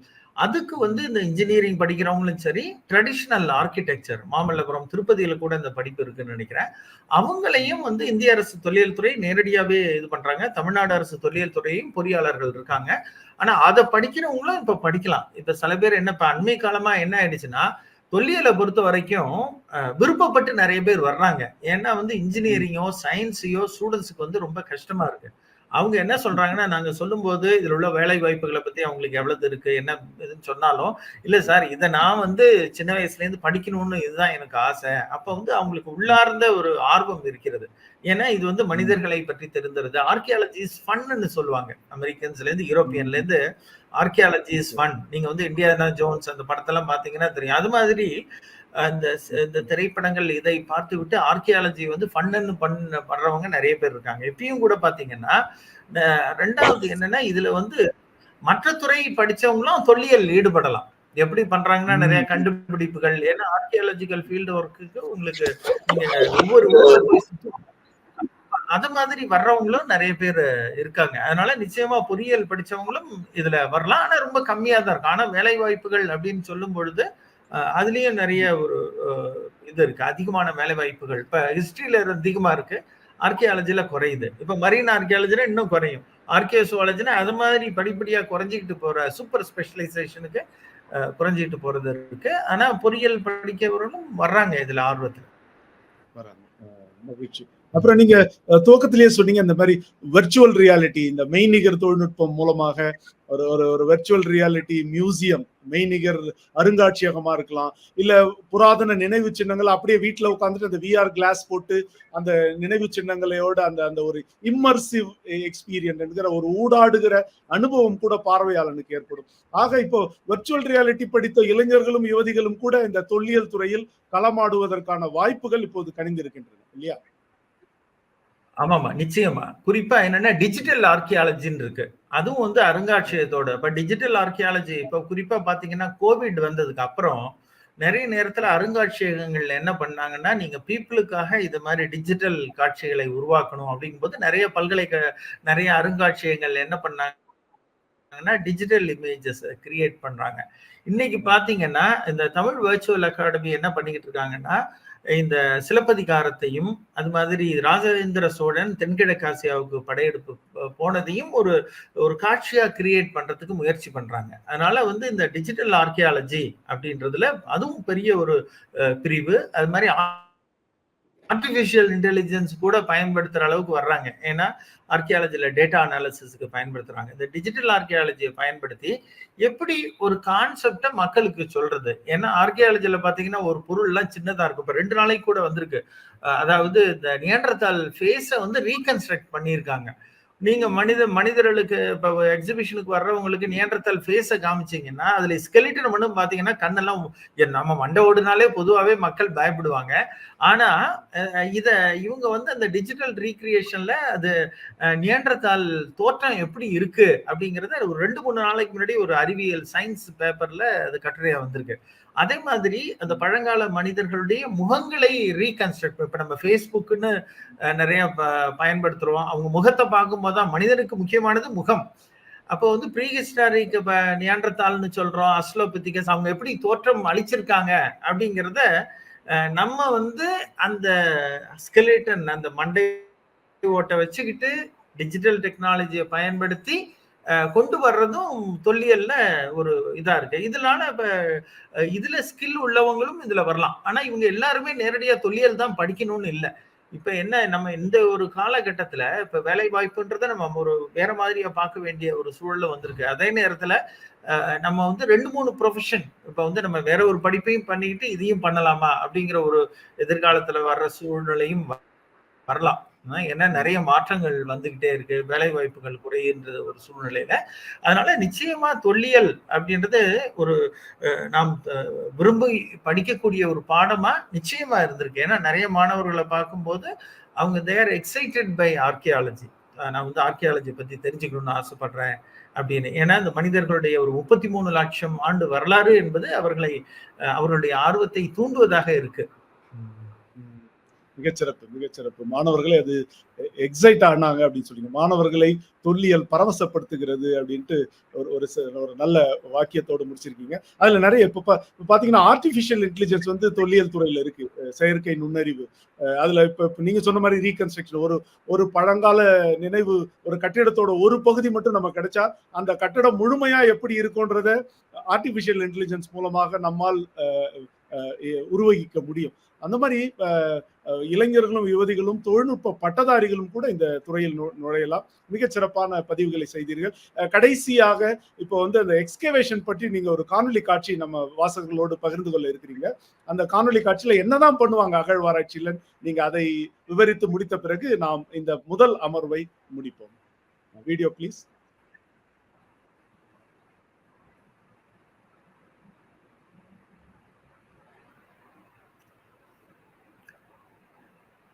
இது வந்து இப்ப பட்டணம், கேரளாவில் பட்டணம் என்ற ஒரு தொல்லியல் இடத்தை பற்றியது. இங்க நீங்க பாக்குறது ஒரு தரைப்படம். தொல்லியலுக்கு அடிப்படையே தரைப்படம் தான், மேப் அப்படின்னு சொல்லுவோம்.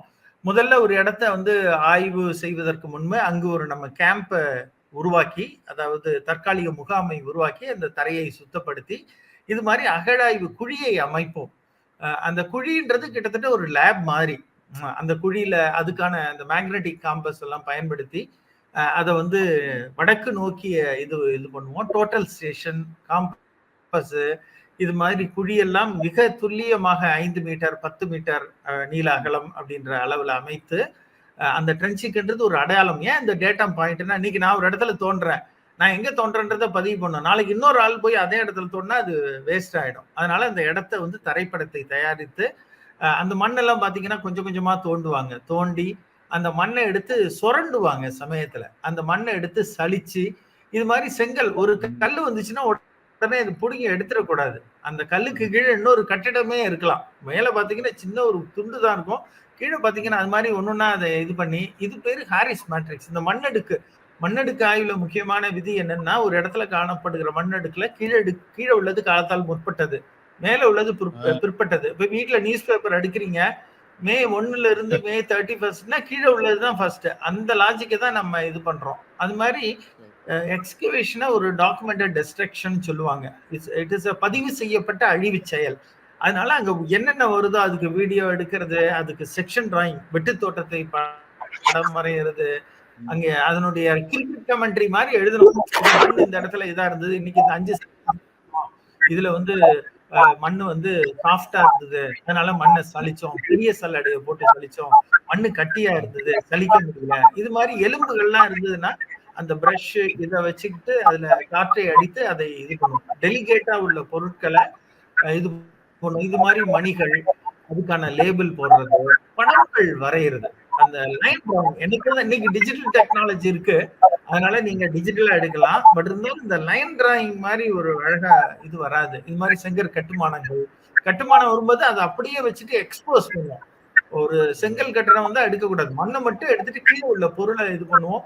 அது வந்து புகைப்படம் எடுத்தல், அப்புறம் இது மாதிரியான இந்த செக்ஷன் வெட்டு தோற்றத்தை வரைகிறது, அளக்கிறது, இது எல்லாமே முக்கியமான பணி. அப்புறம் மண்ணினுடைய நிறத்தை இப்ப நம்ம நீலம் பச்சைன்னா நம்ம சப்ஜெக்டிவா சொல்லலாம், இதுக்கு பேரு மண்சல் கலாச்சாரம்.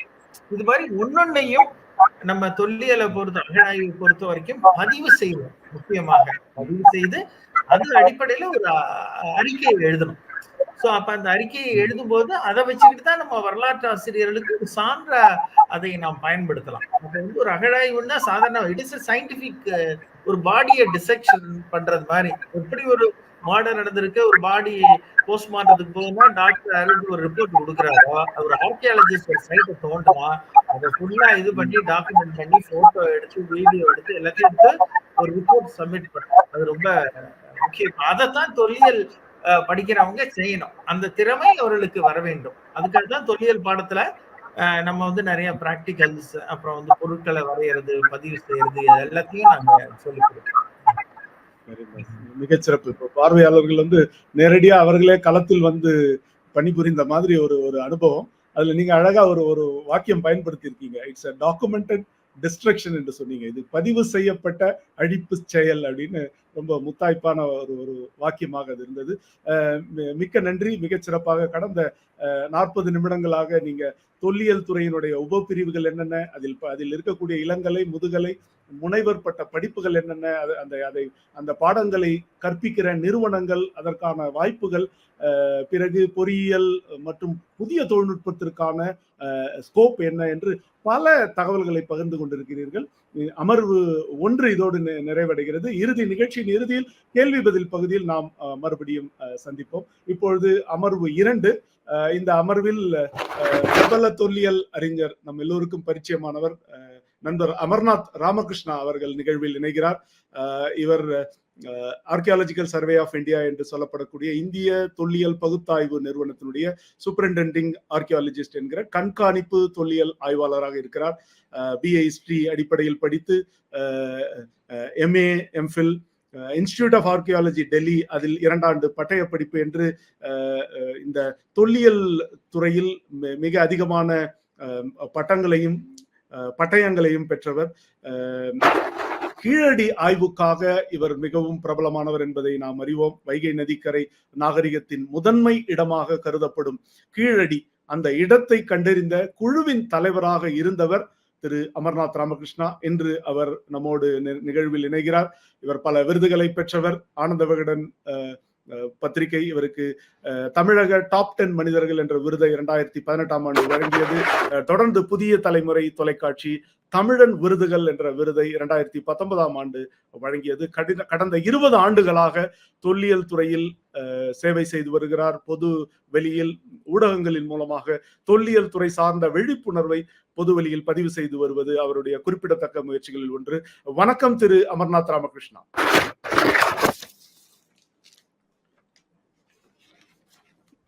வணக்கம் சார். வணக்கம். மகிழ்ச்சி நீங்கள் நிகழ்வில் இணைந்ததில். இப்ப வந்து ப்ரொஃபசர் பேராசிரியர் பேசினதை நீங்க கேட்டுட்டு இருந்தீங்க. படிப்புகள் விவரங்களை பத்தி எல்லாம் சொன்னாரு. கடைசியில அந்த காணொலி காட்சியில அகழாராய்ச்சி எப்படி நடக்குதுன்றத ஒரு காணொலியா அவர் விவரிச்சாரு. இப்ப வந்து நீங்க கீழடி ஆராய்ச்சியில் ஈடுபட்டு தமிழின் தொன்மையை தமிழர்களின் தொன்மையை நிலைநாட்டியவர். இப்போ ஒரு இடத்தை அகழ்வாராய்ச்சி செய்யணும்னு முடிவு பண்ணும்போது எப்படி அந்த இடத்தை நீங்க தேர்ந்தெடுக்கிறீங்க? ஏன்னா தமிழ்நாடு ஃபுல்லாவே உங்களுக்கான ஃபீல்டு ஏரியா தான் இல்லையா? அப்போ எப்படி இந்த இடத்தில் ஆர்கியாலஜிக்கல் ரிமைன்ஸ் என்று சொல்லப்படக்கூடிய தொல் எச்சங்கள் இந்த இடத்தில் இருக்கலாம் என்று முடிவு செய்து ஒரு இடத்தை எப்படி தேர்ந்தெடுக்கிறீங்க? ஆக்சுவலி சார், ஆர்கியாலஜிக்கல் எக்ஸ்கவேஷனுங்கிறது ஒரு நாள்ல தூக்குற வேலை கிடையாது. முதல்ல சொல்ல வேண்டுமானால், முதல்ல ஆர்கியாலஜிக்கல் எக்ஸ்ப்ளோரேஷன் சொல்லப்படுகின்ற ஒரு கள ஆய்வு நடத்தப்படுகிறது. அதுதான் முதன்மை. ஏன்னா என்னைக்குமே பாத்தீங்கன்னா வரலாற்றுல ஆக்சிடென்டல் டிஸ்கவரின்னு சொல்லுவாங்க. ஏதேச்சையா கிடைக்கும். ஏதேச்சையா ஹரப்பா போன்ற நகரங்கள்லாம் பாத்தீங்கன்னா ஒரு ஏதேச்சையா ஒரு ரயில்வே தடம் அமைக்கும் பொழுது கிடைத்த ஒரு இடங்கள். அந்த இடங்களை ரயில்வே தடம் அமைக்கத்தான் முதல்ல தேர்ந்தெடுத்து அங்க ரயில்வே தடம் அமைக்கும் பொழுதுதான் தோண்டும் பொழுது அங்க கிடைத்த செங்கற்கற்களை வைத்து அவங்க என்ன பண்றாங்க, ஒரு நகரம் புதைகின்ற நகரம் இங்க இருக்கலாம் என்று ஒரு அனுமானத்துக்கு வர்றாங்க. அந்த அனுமானத்துக்கு அதுக்கப்புறம் அதை எஸ்கவேட் பண்றாங்க. அது அந்த போன்ற செய்யப்படுகின்ற செயல்கள்லாம் பாத்தீங்கன்னா ஒரு ஆக்சிடென்டல் டிஸ்கவரின்னு சொல்லுவோம். ஏதேச்சையாக நிகழ்கின்ற ஒரு செயலினால் ஏற்படுகின்ற ஒரு விளைவு.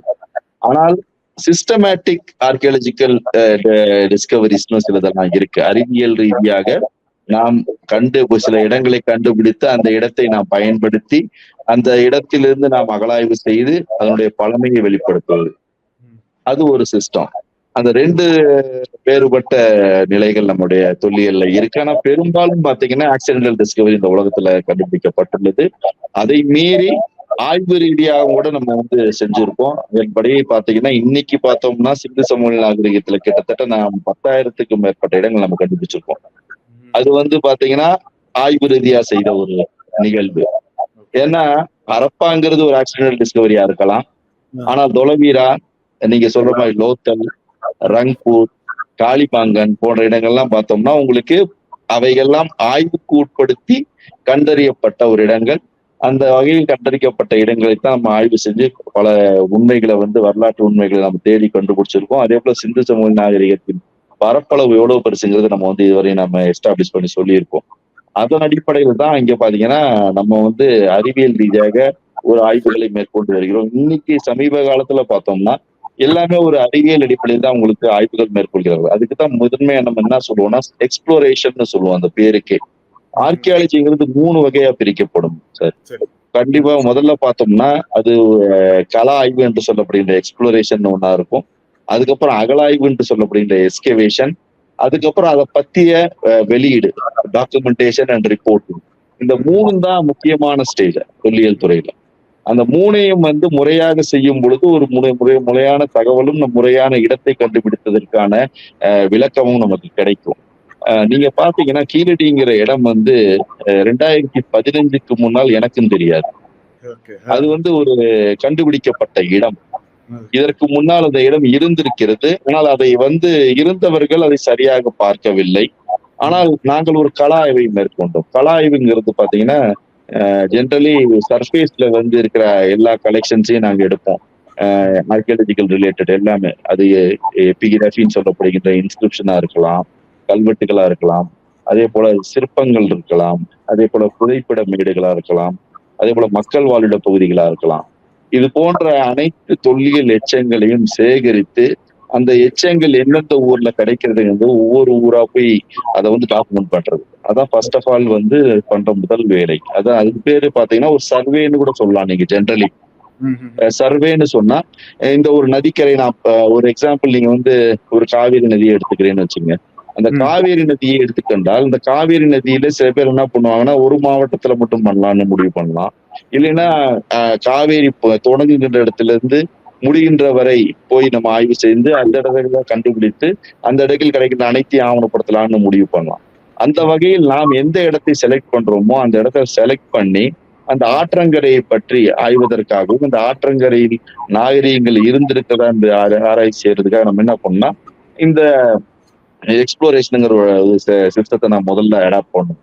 அந்த எக்ஸ்ப்ளோரேஷன் எடுக்கும் பொழுது என்ன பண்ணுவோம்னா அதற்கு மிக முக்கிய உதவியாக இருப்பது டோபோசைட்னு சொல்லிட்டு மேப்ஸ் தான் நம்மளுக்கு மிக முக்கியமா இருக்கும். மேப் இல்லாம நீங்க எங்கேயும் நீங்க ஆர்கியாலஜிக்கல் எக்ஸ்ப்ளோரேஷன்ல போகவே முடியாது. முதல்ல மேப்னு சொல்லுவாங்க. டோபோசிட் 1 இன்ச் ஒரு 4 கிலோமீட்டர் சொல்கின்ற ஒரு டோபோசிட்லாம் இருக்கு. அந்த டோபோசிட் எடுத்துக்குவோம். அதுல அந்த நதியினுடைய போக்கு அனைத்தும் விரிவிக்கப்பட்டிருக்கும். அதே போல இந்த நதியில் இணைகின்ற உங்களுக்கு சிறு ஆறுகள், அதே போல அதிலிருந்து பிரிந்து செல்கின்ற பாய்கின்ற குளத்துக்கான வழி, எல்லா வழிகளும் பெர்ஃபெக்டா போட்டிருப்பாங்க. அதே போல என்னென்ன ஊர் இந்த பகுதியில இருந்திருக்கு, பழமையான ஊர் இருந்திருக்கா என்பதெல்லாம் நமக்கு தகவல் தெரியும்.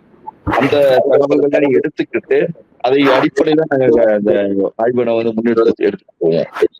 அப்படி போகும்பொழுது ஒவ்வொரு ஊரா சென்று அந்த ஊரில் இருக்கின்ற ஒரு பழமையை நாங்க வந்து முதல்ல வந்து முக்கியமா பார்த்தோம்னா, அந்த ஊர்ல இருக்க பெரியவங்க தான், முதியவர்கள் தான் எங்களுக்கு இன்ஃபர்மேஷன் கொடுக்குறவங்களா இருப்பாங்க. ஏன்னா அவங்களுக்கு தான் தெரியும் அந்த ஊரினுடைய பெருமை, அது அந்த ஊரினுடைய பழமை அவங்களுக்கு தெரியும். அதுல அவங்க என்ன பண்ணுவாங்க, அந்த ஊர்ல இருக்கிற சில பொருட்களையோ, சில என்ன சொல்லுவாங்கன்னா, இந்த எழுத்துக்கள்லாம் படிக்க முடியாது, அந்த எழுத்துக்கள்லாம் அந்த மாதிரி இருக்குன்னு சொல்லுவாங்க. ஆனா அது அவங்களுக்கு படிக்க தெரியாது. ஆனா அது இன்ஸ்கிரிப்ஷனா இருக்கலாம். அதே போல சில இடத்துல பாத்தீங்கன்னா ஓட்டாஞ்சில்லின்னு சொல்லுவாங்க. ஓடுகளா கிடைக்குது. நாங்க ஏர் ஓட்டும் பொழுது பாத்தீங்கன்னா கலப்பை உழும் பொழுது ஓடுகளா கிளம்பி வரும், பானை ஓடுகளான்னு சொல்லுவாங்க. அதெல்லாம் பார்த்தோம்னா ஒரு ஆர்கியாலஜிக்கல் மவுண்டா தான் இருக்கும். இது போன்ற அனைத்து தரவுகளையும் நாங்க வந்து சேகரித்து அதுக்கப்புறம் அதுல வந்து ஒரு இடத்தை தேர்ந்தெடுப்போம். அப்படி செய்கின்ற முறைதான் அறிவியல் ரீதியில் செய்கின்ற முறை. அந்த வகையில் தான் இன்னைக்கு பாத்தீங்கன்னா பெரும்பாலான அகழாய்வுகள் வந்து செய்யப்படுகிறது. அது குறிப்பாக வந்து ஆற்றங்கரை பற்றி ஆய்வுகள் செய்யப்படுகின்ற பொழுது இது போன்ற கள ஆய்வுகளை மேற்கொண்டு அந்த ஊர்களுக்கு சென்று ஒரு பிசிக்கல் ஸ்கேனிங் மாதிரி தான், ஒரு பிசிக்கல் ஸ்கேனிங் மாதிரி அந்த என்னென்ன ஊர்கள் இருக்கின்றன, அந்த அனைத்து ஊர்களிலும் இருக்கின்ற அனைத்து தகவல்களையும் சேகரித்து நம்முடைய நோக்கம் என்ன, அதுல நாம் எதை பற்றி நாம் ஆராய வந்துள்ளோம், நம்முடைய ஆய்வு வாழ்விட பகுதியை சார்ந்த ஒரு இடமாக இருக்கணுமா, இல்ல புதைப்பிடத்தை சார்ந்த ஒரு இடமாக இருக்கணுமா என்பதை வந்து முடிவு செய்துவிட்டு அதன் அடிப்படையில் அந்த இடங்களை நாங்கள் தேர்வு செய்வோம். தேர்வு செய்து அந்த இடங்களை வந்து தேர்ந்தெடுத்து நம்ம அகழாய்வு செய்யும் பொழுது நாம் என்ன நோக்கத்தில் நம்ம செய்ய விளைகிறோமோ அது நமக்கு கண்டிப்பாக அந்த இடத்துல கிடைக்கும். சிறப்பு, மிக விரிவான பதில், ரொம்ப தெளிவா அழகா சொன்னீங்க. இப்ப பாத்தீங்கன்னா ஏதோ ஒன்று செய்ய போய் கிடைச்சது அப்படின்வாங்க, குருவி உட்கார பனம்பழம் விழுந்த மாதிரி. அது இல்லைன்னு மறுக்கிறதுக்கு இல்ல, அது போல நடந்திருக்கு. அது போலயும் ஆர்கியாலஜிக்கல் எஸ்கவேஷன்ல நடந்திருக்கு, எக்ஸ்ப்ளோரேஷன்ல நடந்திருக்கு. அது வந்து ஒரு காலகட்டத்தில் இருந்த முறை, இன்னைக்கு கிடையாது. இன்னைக்கு பாத்தீங்கன்னா அந்த முறை மாறிவிட்டது. இன்று கல்வி வளர்ச்சியின் காரணமாகவும் அறிவியல் தொழில்நுட்பத்தின் காரணமாகவும் இன்னைக்கு என்ன பண்றோம்னா ஒரு இடங்களை கண்டுபிடிக்க வேண்டும் என்ற ஒரு நோக்கத்தோட நம்ம வந்து பயணிக்கிறோம். அந்த பயணத்துல வந்து இது போன்ற பல அறிவியல் உபகரணங்கள் நமக்கு பயன்படுது. அதை பயன்படுத்தி கொண்டு பழமையான இடங்களை நம்ம தேடி கண்டுபிடிக்கிறோம். கண்டுபிடிச்சு அதை வந்து நம்ம தோண்டும் பொழுதுதான் அதனுடைய முழு தன்மை நமக்கு தெரிய வரும். ஏன்னா முதல்ல வந்து எக்ஸ்ப்ளோரேஷன்ஸ் நீங்க செய்தால் மட்டுமே ஒரு அகழாய்வுக்கு நாம் சரியான இடத்தை தேர்ந்தெடுக்க முடியும். அதுக்கப்புறம் தான் நம்ம சரியான இடத்தை நம்ம அகழாய்வு செய்ய முடியும். அகழாய்வு செய்யும் பொழுது கிடைக்கின்ற அந்த பொருட்கள் தான் நம்முடைய வரலாற்றுக்கான மிக முக்கிய ஆதாரமாக அமையும். அந்த வகையில் இன்னைக்கு தமிழகத்துல பாத்தீங்கன்னா மிக முக்கியமான ஆய்வாக இந்த கீழடி ஆய்வு நடந்திருக்கு. ஏன்னா கீழடி ஆய்வுக்கு முன்னால் 1 ஆண்டுகள் எடுத்துக்கிட்டு அந்த இடத்தை முழுவதையும் நாங்க வந்து கலாய்வுக்கு உட்படுத்தணும். அதுல வந்து 293 இடங்கள் பல வகையான தொல்லியல் எச்சங்கள் கிடைச்சது. 293 இடங்களில் ஒரு இடம் தான் நாங்களுக்கு தோன்றுவதற்கான வாய்ப்பாக இருந்தது. அந்த ஒரு இடத்தை தேர்வு செய்யும் பொழுது நாங்கள் கீழடியை தேர்வு செய்தோம். அப்படிதான் தேர்வு செய்யப்பட்டு இந்த இடம் வந்து தோண்டப்பட்டது. சிறப்பு சிறப்பு. நீங்க அந்த கீழடி உங்க ஆய்வுல சில படங்களை வாசகர்களோடு பகிர்ந்து கொள்றேன்னு சொன்னீங்க. கண்டிப்பா ஷேர் பண்ணுங்க.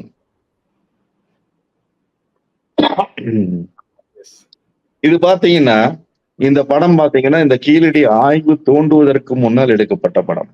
இது பாத்தீங்கன்னா ஒரு ஆர்கியாலஜிக்கல் மவுண்ட்னு சொல்லுவோம், தொல்லியல் மேடு. தொல்லியல் மேடுங்கிறது முதல்ல வந்து நாங்க முதலில் சொன்ன மாதிரி இந்த கலாய்வு மேற்கொண்டு அந்த கலாய்வின் அடிப்படையில் வந்து கண்டுபிடித்து அதை வந்து ஆவணப்படுத்திட்டு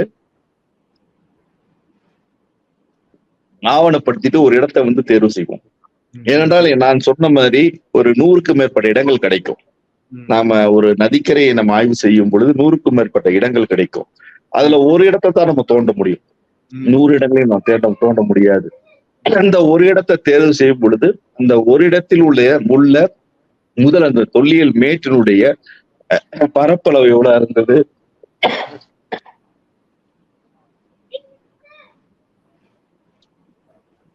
பரப்பளவு எவ்வளவு இருந்தது, அதனுடைய தன்மை எப்படி, அந்த மேடு இன்டாக்ட் ஆகியிருக்கா இல்லையா, அந்த மேட்டில் பாதிப்புகள் ஏற்பட்டுள்ளதா என்பதை பார்ப்பதற்காகத்தான் இந்த முதல்ல இந்த ஆய்வு மேற்கொள்வோம்.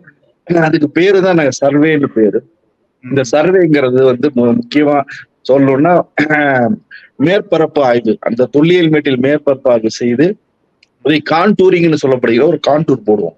அது கடல் மட்டத்திலிருந்து எவ்வளவு உயரத்துல இருக்கு, அந்த மேடு, அந்த மேட்டின் உயரம் என்ன, அந்த மேட்டின் பரப்பளவு என்ன, அதனுடைய அகலம் என்ன, அதன் சுற்றளவு என்ன, எல்லாத்தையும் வந்து குறிப்பா வந்து நாங்க வந்து ஆய்வு பண்ணி எடுத்து அந்த மேட்டின் உச்சி பகுதி எங்க இருக்கிறது, அதனுடைய சாய்தள பகுதி எந்த பக்கம் இருக்கிறது, அதில் ஏதாவது டிராபர்ட் என்று சொல்லப்படுகின்ற ஏதாவது குழிகள் தோண்டப்பட்டுள்ளதா எல்லாத்தையும் ஆய்வுக்கு உட்படுத்தி இந்த மேட்டை வந்து நாங்க முழுமையா ஒரு கான்டூர் மேப் பண்ணுவோம். அதற்கான போட்டோ தான் இது. நெக்ஸ்ட் கான்டூர் மேப் பண்ண பிறகு பாத்தீங்கன்னா இது வந்து பாத்தீங்கன்னா கிரிட் சிஸ்டம்னு பேரு.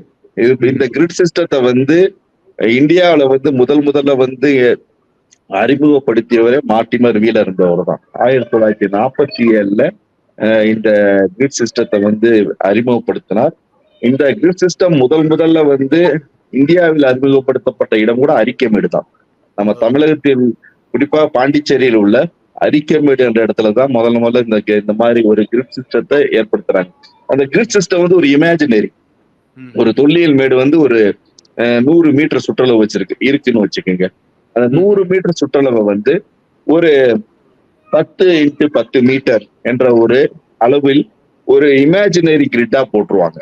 அப்பதான் அந்த முழு கிரிட்டும் நமக்கு தெரியும். சரி, அப்ப நான் என்னன்னா ஒரு தொல்லியல் மேட்டை வந்து முழுமையா யாராலும் தோண்ட முடியாது. ஒரு தொல்லியல் மேட்ல வந்து மிக அதிக அளவு நீங்க எடுத்துக்கிட்டீங்கன்னா கூட, மேக்சிமம் எடுத்துக்கிட்டா கூட ஒரு 10% தோண்டலாம். அதுக்கு மேல தோண்ட முடியாது. இல்ல 20% நீங்க தோண்டலாம். அந்த 20% தான் நமக்கு இவ்வளவு முக்கியமான வரலாற்று ஆதாரங்கள் நமக்கு தருது. அந்த 20% தோன்றுவதற்கு அந்த முழு தொல்லியல் மேட்டையும் நாங்க வந்து கிரிட் இமேஜினரி கிரிட்ல போட்டுருவாங்க. அது 10 மீட்டர் பை 10 மீட்டர் அந்த கிரிட் போடுவாங்க. அந்த கிரிட்ல வந்து எந்த கிரிட் தேவையோ அந்த கிரிட்டை மட்டும் நம்ம தோண்டி எடுப்போம். அடுத்து இந்த வகையில நாங்க தோண்டி எடுப்போம். பாத்தீங்கன்னா இது ஸ்லோ ப்ராசஸ். ஆர்கியாலஜிக்கல் எக்ஸ்கவேஷனுக்கு ஒரு ஸ்லோ ப்ராசஸ். ஒரு நாளைக்கு நீங்க வந்து ஒரு 10 சென்டிமீட்டருக்கு மேல நீங்க தோண்ட முடியாது. அதான் மிக முக்கியம். ஏன்னா இது வந்து பிடபிள்யூடி டிக்கிங் மாதிரி ஜேசிபி போட்டு ஒரே நாள்ல தோண்ட முடியாது. ஒரு தொல்லியல் மேட்டை தோண்டுவதற்கு அதுக்குதான் பல ஆண்டுகள் நமக்கு தேவைப்படுகிறது. அந்த பல ஆண்டுகளுக்கு மிக முக்கிய காரணம் வந்து இது வந்து ஒரு ஸ்லோ ப்ராசஸ் டிக்கிங். ஒரு சின்ன ஒரு பிக்காக்ஸ் சொல்ற அந்த சின்ன ஒரு பிக்காக்ஸ் இருக்கும், அதை யூஸ் பண்ணுவாங்க. இல்ல நைஃப் யூஸ் பண்ணுவாங்க, இல்லைன்னா பிரஷ். இந்த 3 கொண்டுதான் இந்த தொல்லியல் மேடு அகலப்படுகிறது. அப்படி அகலும் பொழுது கிட்டத்தட்ட 10 மீட்டர் 20 மீட்டர் கூட நாங்க தோண்டி உள்ள போக முடியும். அப்படி 10 சென்டிமீட்டர் ஒரு நாள் தோண்டும் பொழுது எத்தனை காலம் நமக்கு தேவைப்படும் என்பதை நீங்கள் உணர வேண்டும்.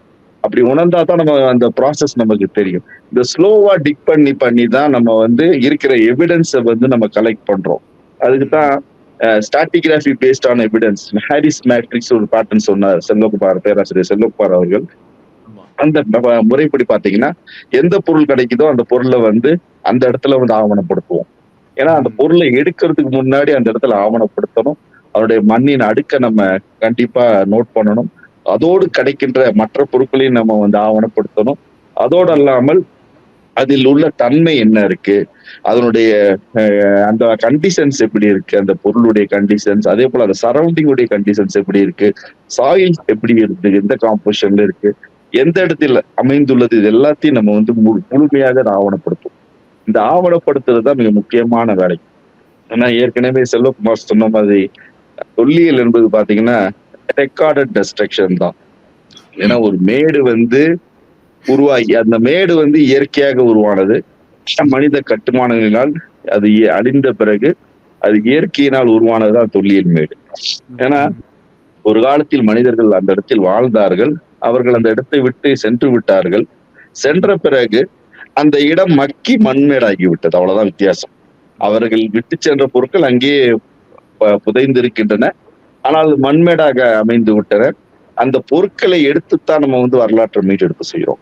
அந்த வரலாற்றை மீட்டெடுப்பு செய்வதற்கு இந்த பொருட்கள் மிக முக்கிய அவசியமாக இருக்கிற காரணத்தினால் அந்த பொருட்களை தோண்டி எடுக்கும் பொழுது ஆவணப்படுத்தல் மிக முக்கியமான ஒரு செயல். அந்த ஆவணப்படுத்துகின்ற காரணத்தினாலதான் நமக்கு இந்த காலகட்டம் இந்த பொருள், அந்த காலகட்டம் இந்த பொருள், இந்த காலகட்டத்தில் தமிழ் எழுத்துக்கள் வந்தன, இந்த காலத்தில் நமக்கு இரும்பு கிடைக்கப்பட்டது, இந்த காலத்தில் செம்பை மனிதர்கள் கண்டுபிடித்தார்கள், அதற்கு முன்னால் பார்த்தோம் என்றால் கற்காலத்தை பயன்படுத்தினார்கள் என்று நம்ம கால வரையெல்லாம் செய்கிறோம். அதுக்கெல்லாம் முக்கிய காரணம் தோண்டும் பொழுது ஆவணப்படுத்துகின்ற ஒரு செயல். அதனாலதான் நம்ம ஆர்கியாலஜிக்கல் எஸ்கவேஷன் ரெக்கார்டட் டெஸ்ட்ரக்ஷன் நம்ம சொல்றோம். ஏன்னா ஒரு மேட்டை நாம் அழிக்கிறோம், அதில் வருகின்ற அழிக்கும் பொழுது கிடைக்கின்ற தரவுகளை நாம் ஆவணப்படுத்துகிறோம். அந்த தரவுகள் தான் நமக்கு வரலாறாக பிற்காலத்தில் நிற்கிறது. அடுத்து இது பாத்தீங்கன்னா எஸ்கவேட் பண்ண பிறகு உங்களுக்கு அங்க கிடைக்கின்ற கட்டிடங்களின் நிலை. ஏனென்றால் கட்டிடங்கள் என்பது இன்னைக்குமே நம்ம ஒரு இமேஜினேஷன்ல இருப்போம். ஆர்கியாலஜிக்கல் எஸ்கவேஷன்ல சினிமால பாக்குற மாதிரி நடிச்சிட்டு இருப்போம். தோண்டுனா பெரிய பெரிய பிரமிட்ஸ் மாதிரியும் ஃபாரோஸ் மாதிரி பெரிய பெரிய மன்னர்களுடைய அரண்மனைகள் கிடைக்கும்னு நினைச்சிட்டு, ஆனால் அது மாதிரி கிடைப்பது கிடையாது. கிடைக்கும், அது ஒரு காலகட்டத்தில் கிடைக்கும். ஆனால் ஒவ்வொரு காலகட்டத்தின் மனித வளர்ச்சி படிப்படியாக ஒரு பரிமாண வளர்ச்சியின் மூலம் தான் அடைந்திருக்கு. அந்த பரிமாண வளர்ச்சியில் அடையும் பொழுது இந்த காலகட்டத்துல பாத்தீங்கன்னா ஒரு சங்ககாலம் என்று சொல்லப்படுகின்ற அந்த காலகட்டத்துல வெறும் செங்கல் கட்டுமானங்கள் தான் அதிகமாக இருந்துள்ளது. அந்த செங்கல் கட்டுமானங்களும் பாத்தீங்கன்னா வெறும் மண் மாற்று சொல்லப்படுகின்ற களிமண் சாந்தை வைத்துத்தான் கட்டி இருக்கிறார்கள், சுண்ணாம்பு கூட பயன்படுத்தல. அப்ப அது போன்ற கட்டிடங்கள் பெரிய பெரிய செங்கற்கல்களை பயன்படுத்தி கட்டிய கட்டிடங்களின் அடித்தளம் மட்டும்தான் நமக்கு கிடைக்கும். ஏன்னா பெரும்பாலும் நீங்க ஊர்ல பாத்தீங்கன்னா எக்ஸாம்பிளா நீங்க எடுத்துக்கலாம். ஒரு ஊர்ல ஒரு கிராமத்துல ஒரு வீடு யாரோ விட்டுட்டு போயிட்டாங்கன்னு வச்சுக்குங்க. அப்படி விட்டு போன வீட்டை பாத்தீங்கன்னா கொஞ்ச நாள்ல இந்த கதவு ஜன்னல் எல்லாத்தையும் திருடிட்டு போயிடுவாங்க. திருட முடிஞ்சதை திருடிடுவாங்க, எடுக்க முடிஞ்சதை எடுத்துருவாங்க. எது மிச்சம் இருக்கோ அது மண்ணை கொஞ்சம் கொஞ்சமா உளுந்து மண்ணை மக்கி போயிடும். அப்படி மக்கி போகும் பொழுது மேல் இருக்க செங்கல் எல்லாத்தையும் உருகிட்டு போவதற்கான வாய்ப்புகள் அதிகம். ஆனால் அடித்தளத்தில் இருக்க செங்கல்கள் அப்படியே இருக்கும், அந்த மண்ணுக்குள்ளேயே புதைந்து இருக்கும். அப்ப நமக்கு தோண்டும் பொழுது அடித்தளம் தான் மிக முக்கியமா எல்லா அகழாய்வுகளையும் கிடைக்கும். இந்த அடித்தளத்தை வச்சுதான் நம்ம என்ன பண்ணுவோம்னா அதனுடைய முழு கட்டிடத்தின் அமைப்பு எப்படி இருக்கிறதுங்கிற ஒரு காஞ்சரல் வியூவை வரைஞ்சுதான் நம்முடைய வரலாற்றை நாம மீட்டெடுக்கிறோம். அந்த காஞ்சரல் வியூ வரையறதுதான் டிராஃப்ட்மேனுடைய வேலை. இன்னைக்கு பார்த்தோம்னா போட்டோகிராமெட்டிக் என்ற ஒரு டெக்னாலஜி இருக்கு, இல்ல நமக்கு லிடார் டெக்னாலஜி இருக்கு. இந்த டெக்னாலஜி எல்லாம் யூஸ் பண்ணி இப்ப ரீகன்ஸ்ட்ரக்ட் பண்றோம் காஞ்சரல் வியூ எப்படி இருந்திருக்கும். ஏன்னா இந்த சைஸுடைய செங்கல்களை எடுத்துக்கொண்டு அவனுடைய ரேஷியோ எடுத்துக்கொண்டு அதனுடைய வரைபடத்தை வரைந்து அதை நாம் ரீகன்ஸ்ட்ரக்ட் பண்ணும்போது ஒரு முழு பார்வை நமக்கு கிடைக்கிறது. அந்த வகையில தான் இந்த அகழாய்வு செய்யப்பட்ட இடங்கள் பெரும்பாலும் இப்படித்தான் இருக்கும், இந்த படத்துல காட்டின மாதிரி தான். ஆனா அது அவங்களுக்கு புரியறதுக்கு நாம் ஒரு கற்பனை தோற்றத்தை அறிவியலின் அடிப்படையில் உருவாக்கி காண்பிக்க வேண்டும்.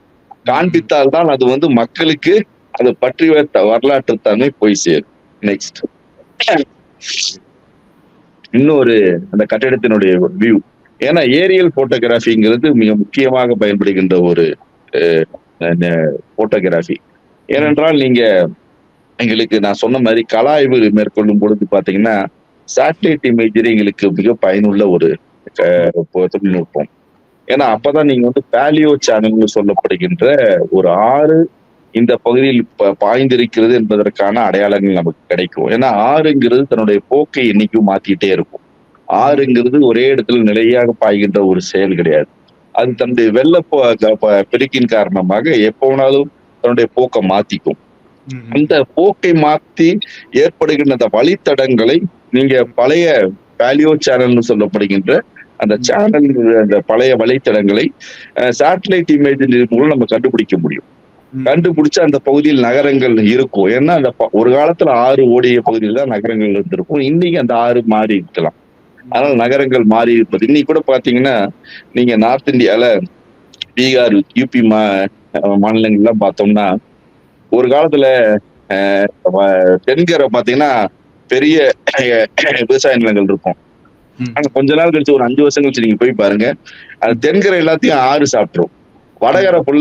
வடகரை எல்லாம் பாத்தீங்கன்னா ஒரு விவசாய நிலங்களா அமையும். ஏனென்றால் ஆறு இந்த பக்கமும் அந்த பக்கமும் நார்த், சவுத், ஈஸ்ட், வெஸ்ட்னு அது தன்னுடைய ஓரியன்டேஷனை மாத்திக்கிட்டே இருக்கும். அந்த வகையில் மாத்துகின்ற செயல் நமக்கு இந்த சேட்டலைட் இமேஜ்ல கிடைக்கும். அதனாலதான் நாங்க என்ன பண்ணுவோம், சேட்டலைட் இமேஜரிஸ், இந்த ஏரியல் போட்டோகிராபிஸ் எல்லாத்தையும் வந்து ஒரு மிகப்பெரிய ஒரு தொழில்நுட்ப கருவிகளாக நாங்க தொல்லியல் துறையில பயன்படுத்தி இடங்களை கண்டுபிடிக்கிறதற்கும் அந்த இடங்களை தோண்டுவதற்கும் பயன்படுத்துகிறோம். ஏன்னா இந்த பாத்தீங்கன்னா நீங்க சைடு வியூ பாத்தீங்க இதுக்கு முன்னாடி இந்த போட்டோகிராஃப்ல, இது ஏரியல் பார்க்கும்போது இதனுடைய தன்மை உங்களுக்கு மாறி தெரியும். அப்பொழுதுதான் உங்களுடைய முழு கட்டுமான வளர்ச்சி எப்படி இருக்கிறது என்பது பார்ப்பதற்கான வாய்ப்பு ஏற்படும். இது இன்னொரு சைடு வியூ. அகலாய்வு செய்யப்பட்ட போது கீழடியில் கிடைத்த கட்டிடங்களில் ஒரு பதிவு. ஏன்னா கீழடியில தமிழ்நாட்டுல இதனால வரை என்ன சொல்லிட்டு இருந்தவங்க, நகர நாகரிகம் இல்லை என்று சொல்லி வந்தார்கள். நகர நாகரிகத்தின் அடிப்படை கூறு என்னன்னா, உங்களுக்கு உலக அளவில பார்த்தோம்னா நகர நாகரிகங்களுக்கு சில அடிப்படை கூறுகளை வைத்திருக்கிறார்கள். அந்த நகரங்கள் வாணிபம் தொடர்புகள் ஏற்படுத்தியிருக்க வேண்டும், வெளிநாட்டு தொடர்புகளை ஏற்படுத்தியிருக்க வேண்டும், அரசு முறைகள் இருக்க வேண்டும், சட்டத்திட்டங்கள் இருக்க வேண்டும். அதோடு அல்லாமல் செங்கற்கல்லால் கட்டுமானங்கள் இருக்க வேண்டும் என்பது ஒரு கோட்பாடு. ஏனென்றால் மனிதன் செங்கற்கல்லை முதலில் பயன்படுத்தித்தான் தங்களுடைய இருப்பிடங்களை கட்டத் தொடங்கினான். அப்பொழுதுதான் நகரங்களை உருவாக்கினான். மேலும் பல கட்டிடங்களை அவன் உருவாக்கினார். அதற்கு மிக முக்கிய ஆதாரமாக இவைகள் அனைத்தும் அமைந்திருந்தன என்பதுதான் சொல்லணும். அந்த வகையில் செங்கல் கட்டிடங்கள் பாத்தீங்கன்னா இந்த கீழடி அகழாய்வில் பெருமளவு கிடைத்தன. இந்த கட்டிடங்கள் தான் நம்முடைய நகர நாகரிகத்தின் ஆதாரத்தை உறுதிப்படுத்தின. அதனுடைய போட்டோகிராஃப் இது. நெக்ஸ்ட், இது பாத்தீங்கன்னா ஒரு அகழாய்வு குழி எப்படி நாங்க கிரிட் சிஸ்டத்துல தோண்டி இருக்கோம் என்பதற்கான ஒரு ஜெனரல் வியூ. நீங்க இந்த இடத்துலயும் தோண்டலாம். ஒரு தொல்லியல் மேடுங்கிறது பாத்தீங்கன்னா ஒரு கிழக்கு பகுதியில் நீங்க தோண்டலாம், அதே போல மேற்குலையும் தோண்டலாம், வடக்குலையும் தோண்டலாம், மத்தியிலையும் தோண்டலாம், தெற்கு பகுதியிலையும் தோண்டலாம். ஆனா இவை அனைத்தையும் நம்ம கனெக்ட் பண்றதுக்கு உதவுகிறது இந்த கிரிட் பேட்டர்னுங்கிறது. ஏன்னா நான் சொன்ன மாதிரி தொல்லியல் மேட்டை முழுமையா யாராலும் தோண்ட முடியாது. அதற்கு கிட்டத்தட்ட தோண்ட நினைத்தோம் என்றால் அதுக்கு 50 வருஷத்துக்கு மேல அது தேவைப்படலாம். அந்த 50 வருஷத்துக்கு மேல நம்மளால தோண்டி அவ்வளவு வரலாற்றை எடுப்பதுங்கிறது மிக கடினம். ஆனால் குறுகிய காலத்தில் வரலாற்றுக்கான ஆதாரங்களை நாம் தேட வேண்டும் என்று எண்ணும் பொழுது இது போன்ற கிரிட் சிஸ்டத்தை பயன்படுத்தி தான் சரி இந்தந்த பேக்கெட்ஸ்ல நம்ம அகழாய்வு பண்ணும் பொழுது கிடைக்கின்ற தரவுகள் முழு தரவுக்கு ஒப்பாக இருக்கும் என்ற ஒரு காரணத்தின் அடிப்படையில் செய்வோம். அதற்கான ஒரு வியூ தான் இந்த ஜெனரல் வியூ ஆஃப் த ட்ரென்ச்னு சொல்லுவோம். அது அடுத்த படம். அடுத்த படத்துக்கு போனோம்.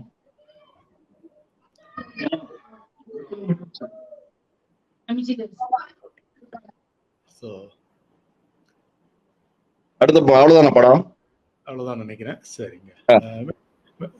மிக சிறப்பாக நீங்க எல்லாத்தையும் வரிசைப்படுத்தி எப்படி நீங்க அந்த அகழ்வாராய்ச்சி செஞ்சீங்க. அதுல முக்கியமா அந்த நகர நாகரிகம் அங்க இருந்ததுதான் ஒரு டேக்அவே பாயிண்ட், அந்த ஒரு கான்செப்ட சொன்னீங்க. பிறகு சொன்னது மாதிரி ஒரு பொருளினுடைய ஆழம் அதன் வயதை தீர்மானிக்கிறது அகழ்வாராய்ச்சியில. எவ்வளவு இன்னொரு ரொம்ப இன்ட்ரெஸ்டிங்கான கான்செப்ட் நீங்க என்ன சொன்னீங்கன்னா, ஆறு தன் வழியை மாற்றிக் கொள்கிறது. அதை அந்த பாலியோ மேப்பிங் அல்ல பாலியோ சேனல்ஸ் கொண்டு நீங்க அந்த எந்த இடத்தில் ஆய்வு செய்வது என்று கண்டுபிடிக்கிறீர்கள். பிறகு அந்த ஆர்கியாலஜிக்கல் மவுண்ட் என்றது ரொம்ப பெரிய இடமா இருக்கும். அதுல ஏதாவது ஒரு இடத்துல ஒரு சாம்பிள் நம்ம பண்ணிட்டு ஆனா கிரிட் சிஸ்டத்துல ஃபுல்லா கவர் பண்ணிடுவோம். அந்த கிரிட் சிஸ்டத்துல ஏதாவது ஒரு பகுதியை தான் எடுத்துக்கொண்டு நம்மால் தோண்ட முடியும். ஒரு நாளைக்கு 10 சென்டிமீட்டர் என்றெல்லாம் ரொம்ப ரொம்ப நிதானமான ஆய்வு. அதுலதான் அந்த ஒரு பானை சோற்றுக்கு ஒரு சோறு பதம்னுவாங்க இல்லையா. அதனால அதனால இங்கே தோண்டுகிற இடம் தான் மற்ற கீழே புதைந்திருக்கிற இடத்தினுடைய ஒரு ஒரு வரலாற்று சாட்சியமாக வெளியே வந்து நின்று அதுதான் பொதுவெளியில் பேசப்படுகிறது. மிக சிறப்பான, ரொம்ப தெளிவான இளம் தலைமுறையினருக்கு தேவையான தகவல்களை விரிவாக பேசியிருக்கிறீர்கள். இப்போ நம்ம இளைஞர்கள் எல்லாம் காத்து கொண்டிருக்கிற கேள்வி, படிப்பை பற்றி பேராசிரியர் அவர்கள் சொல்லிவிட்டார்.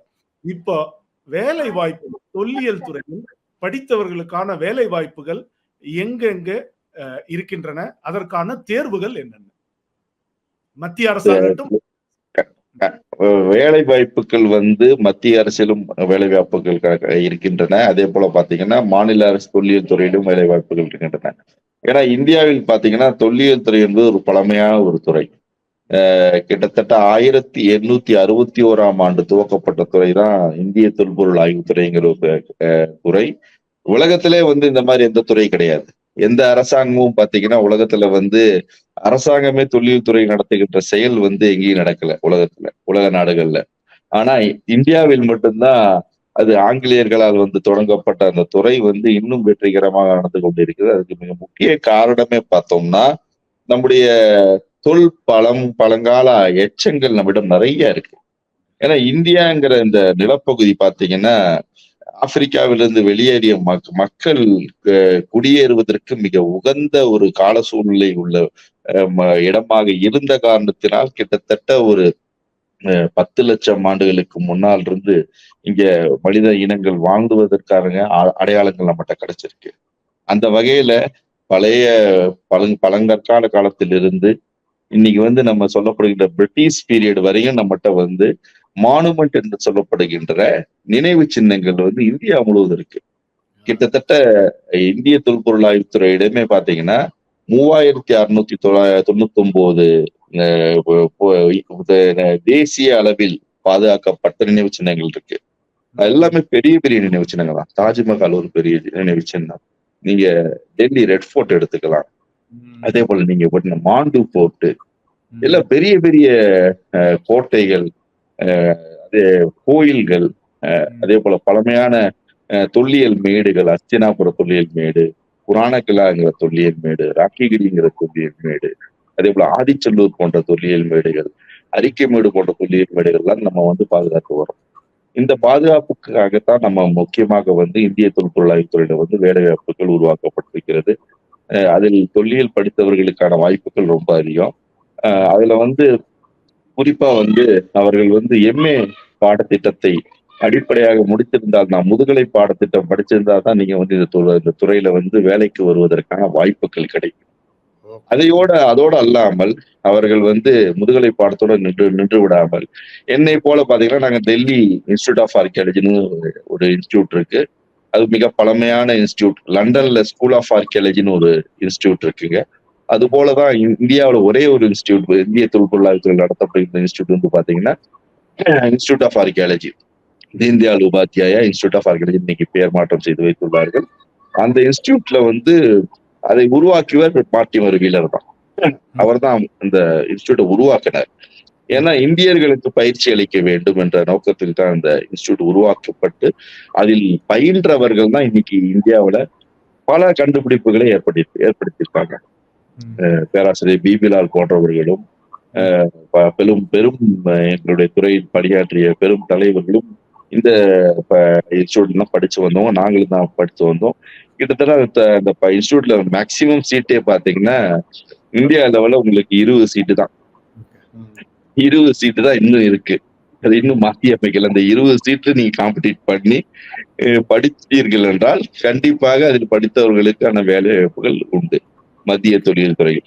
ஏனென்றால் அந்த நான் படித்தவர்கள் வேலை வாய்ப்பு மட்டும் சொல்ல மாட்டேன். ஏன்னா அந்த இன்ஸ்டிடியூட் வந்து பாத்தீங்கன்னா எந்த ஒரு செலவு இல்லாமல் அரசு ஸ்டைஃபண்ட் கொடுத்து நடத்துறாங்க. மாசம் 8000 ரூபாய் ஸ்டைஃபண்ட் கொடுத்து உங்களை வந்து இந்தியா முழுதும் சுத்தி காமிக்கிறாங்க. 2 வருஷம் உங்களுக்கு பாத்தீங்கன்னா இட்ஸ் டிப்ளமா இன்ஸ்டிடியூட். ஆனால் they are not providing only education, they are training you. நீங்க ஆர்கியாலஜியில வந்து அகழாய்வு செய்கின்ற முறை, அதே போல கலாய்வு சொல்லப்படுகின்ற எக்ஸ்ப்ளோரேஷன், கன்சர்வேஷன் சொல்லுவோம். எப்படி நம்ம கண்டுபிடிக்கப்பட்ட பொருட்களும் புராதன சின்னங்களையும் நாம் அதுக்கப்புறம் எவ்வாறு பாதுகாத்து வைப்பது, என்பதற்கான அனைத்து செயல்முறை விளக்கங்களோடு இந்தியா முழுவதும் உள்ள அனைத்து கலாச்சாரத்துக்கு உட்பட்ட அந்த பண்பாட்டு கூறுகளையும் நமக்கு காண்பிக்கிறாங்க. அப்போதான் நம்ம வந்து ஒரு நல்ல ஒரு முழு அண்டர்ஸ்டாண்டிங், பேன் இந்தியா அண்டர்ஸ்டாண்டிங் நம்ம சொல்லுவோம் தெரியுங்களா, அது கிடைக்கும். அந்த எக்ஸ்போசஸ் கிடைக்கிறனாலதான், அந்த கிடைச்சனாலதான் நாங்கெல்லாம் இந்த மாதிரி பணி செய்வதற்கு எங்களுக்கு உறுதுணையா இருந்தது.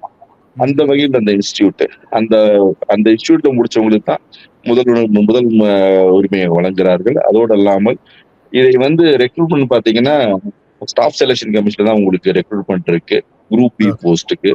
அப்புறம் குரூப் ஏ போஸ்ட்டுக்கு பாத்தீங்கன்னா யூபிஎஸ்சி மூலம் தான் ரெக்ரூட்மெண்ட் ஆகுது. நான்லாம் குரூப் ஏ போஸ்ட்ல வந்து யூபிஎஸ்சி மூலமாக தேர்ந்தெடுக்கப்பட்டு தான் இந்த தொல்லியல் துறையில் பணிபுரிந்து கொண்டிருக்கிறேன்.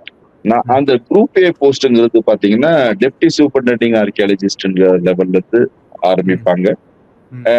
குரூப் பி போஸ்ட்ங்கிறது எஸ்எஸ்சி ரெக்ரூட் பண்றது பாத்தீங்கன்னா அசிஸ்டன்ட் ஆர்கியாலஜிஸ்ட்னு அவங்க சொல்லுவார்கள். தொல்லியல் வல்லுநர்கள் என்ற பெயரில் அவர்களை வந்து முதலில் பணியமர்த்துவார்கள்.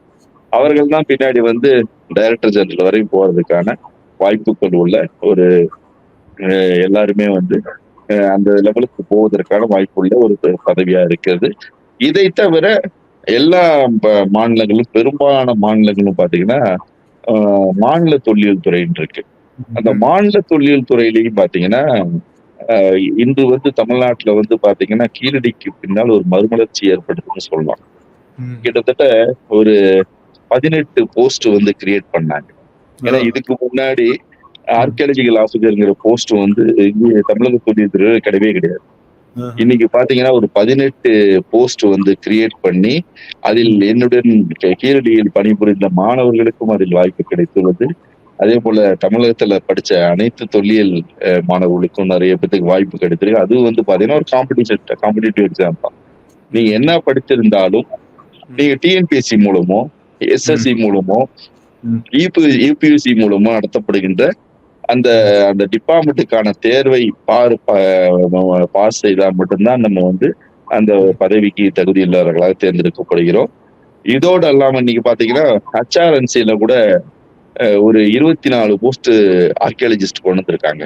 அதுக்கு மிக முக்கிய காரணம் வந்து தமிழ்நாட்டுல வந்து பாத்தீங்கன்னா ஒரு 43,000 கோயில்கள் இருக்கு.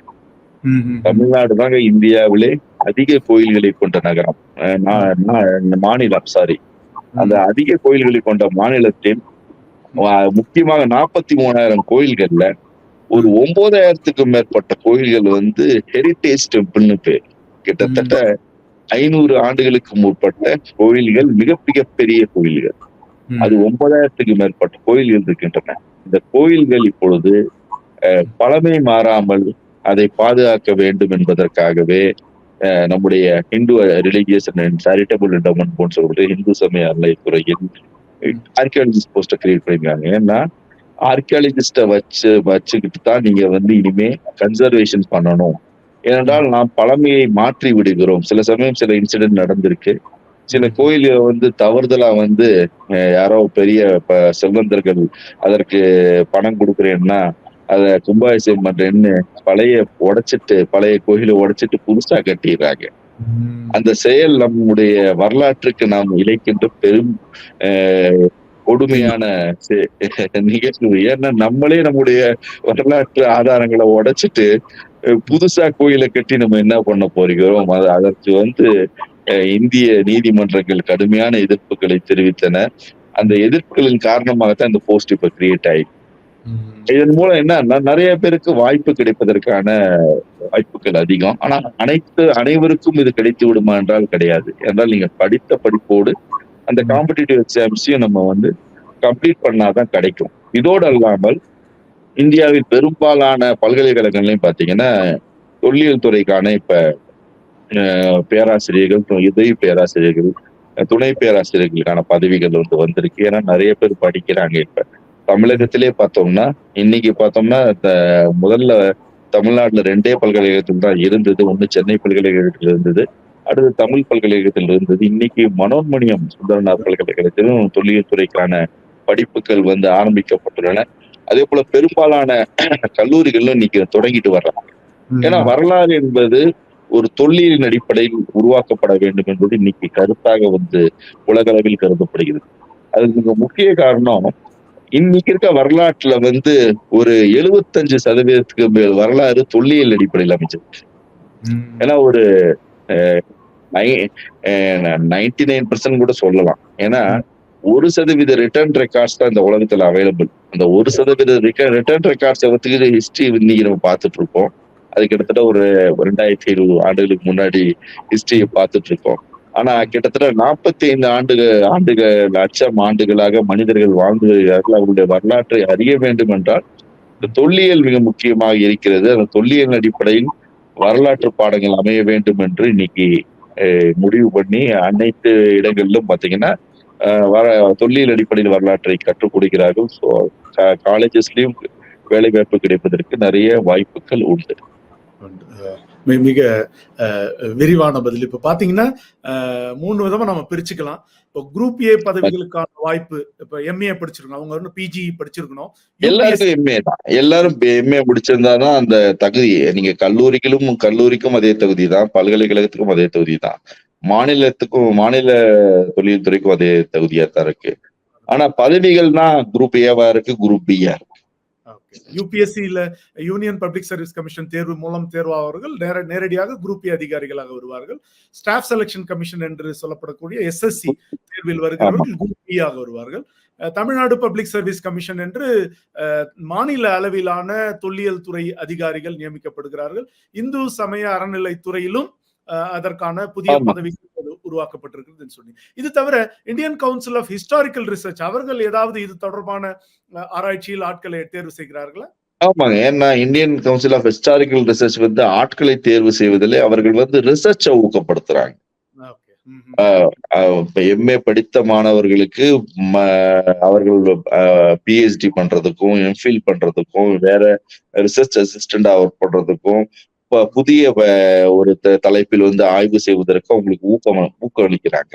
அதற்கான நிதி உதவி அவங்க பண்றாங்க. அந்த நிதி உதவி பெற்று அவர்கள் ஃபர்தரா படிச்சுட்டு ஃபர்தரா நீங்க ஃபாரின் யூனிவர்சிட்டிஸ் கூட போகலாம். அங்கேயும் நீங்க ஆய்வு செய்வதற்கான வாய்ப்புகள் வந்து ஏற்படுத்தி கொடுக்குறாங்க. தொல்லியல் தொடர்பான ஆய்வுகளுக்கு Indian council of historical research அவர்கள் உதவி நல்கைகளை வழங்குகிறாங்க. அப்புறம் நீங்க மூன்றாவதாக நீங்க சொன்னது வந்து பல்கலைக்கழகங்களில் பேராசிரியராக பணி செய்யலாம். அது முதுகலை பட்டத்தோடு முனைவர் பட்டம் இருந்தா அது முனைவர் பட்டம் இருந்தா தான் அது உங்களுக்கு பெனிஃபிட்டா இருக்கும். மிகச் சிறப்பு. இந்த 2வது அமர்வில் நீங்கள் மிக சுவாரஸ்யமான பல தகவல்களை பகிர்ந்து கொண்டீர்கள். அதுல முன்னாடி எப்படி ஒரு இடத்தை தேர்ந்தெடுக்கணும், அகழ்வாராய்ச்சி செய்யணும், அந்த எக்ஸ்ப்ளோரேஷன் சொன்னீங்க, எக்ஸ்கவேஷன் சொன்னீங்க, பிறகு recording and reporting and recording சொன்னீங்க. ரெக்கார்டிங் அழகா 3 இதுவா பிரிச்சிங்க, 3 தளங்களாக பிரிச்சு முன்னாடி எக்ஸ்ப்ளோர் பண்ணுவோம், பிறகு நம்ம அகழ்வாராய்ச்சி செய்வோம், அதை ஆவணப்படுத்தி அதை வெளியிடுவது என்ற 3வது படிநிலை. அது ரொம்ப தோதாது படங்கள் எல்லாம் வச்சு கூட ஒரு ஸ்டேஜ்லயே நீங்க அழகா வாசகர்களுக்கு, நீங்க வந்து பார்வையாளர்களுக்கு அதை வந்து விரிவா சொன்னீங்க. பிறகு எங்கெங்கெல்லாம் இந்த பாடங்களை படித்தவர்களுக்கு எங்கெங்கெல்லாம் வாய்ப்புகள் இருக்கு என்று தெரிவித்தீர்கள். மிக்க நன்றி. இப்பொழுது பார்வையாளர்களுடைய கேள்விகளை பார்த்து அதற்கான பதில்களை நாம் தருவோம். பேராசிரியர் செல்வகுமார் அவர்களும் இணைந்திருக்கிறார். வணக்கம். வணக்கம். கேள்விகள். வரலாறு சண்முகம் ராஜு கேட்கிறார், வரலாறு மற்றும் புவியியல் துறை சார்ந்து பொது அறிவு உள்ள மாணவர்களுக்கான தொல்லியல் துறையில் எந்தவித பாடப்பிரிவு சிறந்ததாக இருக்கும்? தொல்லியல் துறை நான் சொல்லட்டுமா சார்? சொல்லுங்க. தொல்லியல் துறை வருவதற்கு எந்த ஒரு பேஸும் பாடப்பிரிவு பிக்ஸ் பண்ணி வைக்கல சார். எந்த மேஜர் படிச்சிருந்தாலும் அவங்க வந்து தொல்லியல் துறைக்கு வரலாம். ஏன்னா தொல்லியல் துறை பெரும்பாலும் இன்னைக்கு தான் வந்து அண்டர் கிராஜுவேஷன் லெவல்ல வந்து இன்ட்ரோடியூஸ் பண்ணியிருக்காங்க. பெரும்பாலும் பாத்தீங்கன்னா போஸ்ட் கிராஜுவேஷன் லெவல்ல தான் எல்லா யூனிவர்சிட்டிஸ்லயும் இருக்கு. அந்த போஸ்ட் கிராஜுவேஷன் லெவல்ல இருக்கும் பொழுது எந்த ஹிஸ்டரி நீங்க படிச்சிருக்கலாம், சயின்ஸும் படிச்சிருக்கலாம். இப்ப இன்ஜினியரிங் படிச்சவங்களுக்கு கூட வந்து அவங்க தர்றாங்க, வாய்ப்புகள் தருகிறாங்க. ஏனென்றால் அனைத்து துறை மாணவர்களும் வந்தா கொஞ்சம் நல்லா இருக்கும்ன்றதற்கான வாய்ப்புகளை ஏற்படுத்தி கொடுத்திருக்காங்க இப்போதைக்கு. சிறப்பு. அடுத்த கேள்வி. மாதிரி எல்லாருமே இந்த பாடப்பிரிவுக்கு வரலாம். ஆனா இப்போ புவியியல் இருந்ததுன்னா ஜிஐஎஸ் அப்ளிகேஷன் அது மாதிரி சில ஸ்பெஷலைசேஷன் பண்ண முடியும். ஏன்னா அந்த நில தகவல் தொழில்நுட்பம் ஜியோகிராபிக் இன்ஃபர்மேஷன் சிஸ்டம் பண்ண முடியும். அதனால இதுல ரெஸ்ட்ரிக்ஷன் கிடையாது. கூடுதல் வசதியாகவும் இருக்கும். காசா பிரின்சிபல் சார், பொதுவாக ஒரு இடத்தில் எத்தனை வருடங்கள் தொல்லியல் ஆய்வு நடைபெறும்? தொல்லியல் ஆய்வுக்கு வந்து காலத்தை பிக்ஸ் பண்ண முடியாது சார். அதான் மிக முக்கியமான ஒரு கருத்தை நாங்க சொல்ல விரும்புகிறோம். ஏனென்றால் ஒரு தொல்லியல் மேட்டை முழுமையாக யாராலும் தோண்ட முடியாது. அதான் உண்மை. இதுவரையும் எந்த தொல்லியல் மேடும் முழுமையாக உலகத்தில் தோண்டப்படவில்லை. தொல்லியல் மேட்டில் கிடைக்கின்ற சிறு சிறு பகுதிகளை தான் நம்ம தோண்டிட்டு இருக்கோம். அதில் கிடைத்த ஆதாரங்களை வைத்து தான் நம்ம பேசிட்டு இருக்கோம். நாங்க சொன்ன மாதிரி பாத்தீங்கன்னா, ஏற்கனவே சொன்ன மாதிரி வந்து இது வந்து பாத்தீங்கன்னா ஒரு மெக்கானிக்கல் டிக்கிங். இது பொறுமையா வந்து நீங்க வந்து பண்ண வேண்டிய ஒரு வேலை. இன்னைக்கு நான் இந்த குழியை 10 அடி தோண்டிடுவேன்னா முடியாது. இந்த குழியில என்ன வருங்கிறது எங்களுக்கே தெரியாது.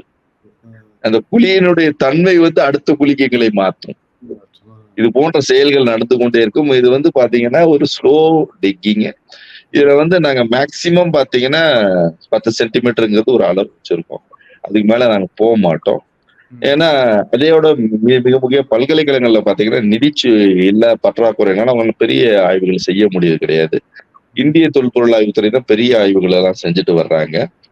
அதே போல சில டெக்கான் பல்கலைக்கழகம் செஞ்சிருக்காங்க. அதே போல பாத்தீங்கன்னா சில ஸ்டேட் ஆர்கியாலஜி மாநில தொல்லியல் துறையும் செய்துள்ளார்கள். ஆனா இது வந்து முழுமையாக ஒரு இடத்தை தோண்டிட்டோம்னா உலகத்துல இதுவரை எந்த இடம் முழுமையா தோண்டப்படாது. தோண்டுவதற்கு எவ்வளவு காலம் பாத்துட்டீங்கன்னா பணம் வந்து ரொம்ப எக்ஸ்பென்சிவ். அதான் கரெக்ட். ஒரு சீசன் தோன்றதுன்னா 35 லட்சம் 40 லட்சம். இப்ப ஒரு பெரிய தொல்லியல் தோன்றதுன்னா கோடிக்கணக்கில் பணம் இருக்குது. நாகார்ஜுன கொண்டான்னு ஒரு இடத்துல டேம் கட்டுறதுனால அதை வந்து ஓரளவுக்கு தோண்டி இருக்காங்க. ஸோ அப்ப வந்து தோன்றதுன்றது அந்த இடத்த வந்து திடீர்னு எங்க ஏதாவது டெவலப்மெண்ட் ஆக்டிவிட்டி வருதுன்னா அந்த இடத்த மட்டும் தோண்டுவாங்க. நார்மலா ஒரு தொல்லியல் இடத்துல 0.1% தோன்றதே பெரிய விஷயம். ஏன்னா அதுக்கு சார் சொன்ன மாதிரி பாத்தீங்கன்னா நாகார்ஜுன கொண்டா டேம்னு சொல்றது வந்து ஒரு சால்வேஜ் ஆர்கியாலஜில தோண்டப்பட்ட இடம் சார். அது ஜவஹர்லால் நேரு பீரியட்ல வந்து தோண்டப்பட்ட இடம்.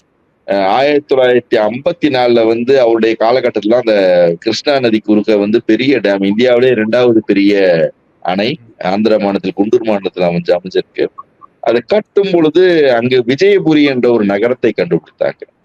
விஜயபுரிங்கிற நகரம் பாத்தீங்கன்னா இக்ஷவாகுன்னு சொல்லப்படுற சாதவாகனுடைய ஃபியூடிட்டரிஸ். அவங்க சாதவாகனின் கீழ் அரசாட்சி பண்ணி வந்த ஒரு மரபினர். அந்த மரபினர் அங்கதான் இருந்தாங்க. இந்த குண்டூர் பகுதியில மட்டும்தான் இருந்தாங்க. அதனாலதான் அது பாத்தீங்கன்னா அமராவதி கல்ச்சர்னு சொல்லுவோம். அமராவதி ஆர்ட்னு சொல்லப்படுகின்ற ஒரு புத்திஸ்ட் ஆர்ட் அது இருந்த இடம். அந்த இடம் வந்து சம்பர்ஜாரது வந்து அன்றைய பிரதம மந்திரி மிக வருத்தத்தோடு தெரிவித்த காரணத்தினால் 10 ஆண்டுகள் கண்டினியூவா தோண்டினாங்க. இரவு பகலா தோண்டினாங்க. அந்த அகழாய்வு மட்டும்தான் இந்தியாவிலே இரவு பகலா தோண்டப்பட்ட ஆய்வு. தோண்டப்பட்டு அதுவும் முழுமையா தோண்டல. அதுல தோண்டப்பட்டு சில கட்டிட பகுதிகள் எல்லாத்தையும் இன்னைக்கு வந்து பாத்தீங்கன்னா அந்த டேமுடைய நடுவுல வந்து ஒரு ஐலண்டா இயற்கையிலே அமைந்தது. அந்த ஐலண்டுக்கு டிரான்ஸ்பிளான்ட் பண்ணி வச்சிருக்காங்க. டிரான்ஸ்பிளான்ட் பண்ணி வச்சதுனால இன்னைக்கு நம்ம வந்து தண்ணிக்கடியில போய் பார்க்காம மேல வந்து அந்த ஐலண்டு மேல இன்னைக்கு பார்க்கலாம். அந்த ஒரு செயலை செய்துள்ளார்கள். அது பேர் சால்வேஜ் ஆர்கியாலஜின்னு பேரு. இந்தியாவில வந்து சால்வேஜ் ஆர்கியாலஜி வந்து நடந்த இடம் வந்து நாகார்ஜுன கொண்டாவும் அலம்பூர்னு சொல்லுவோம்.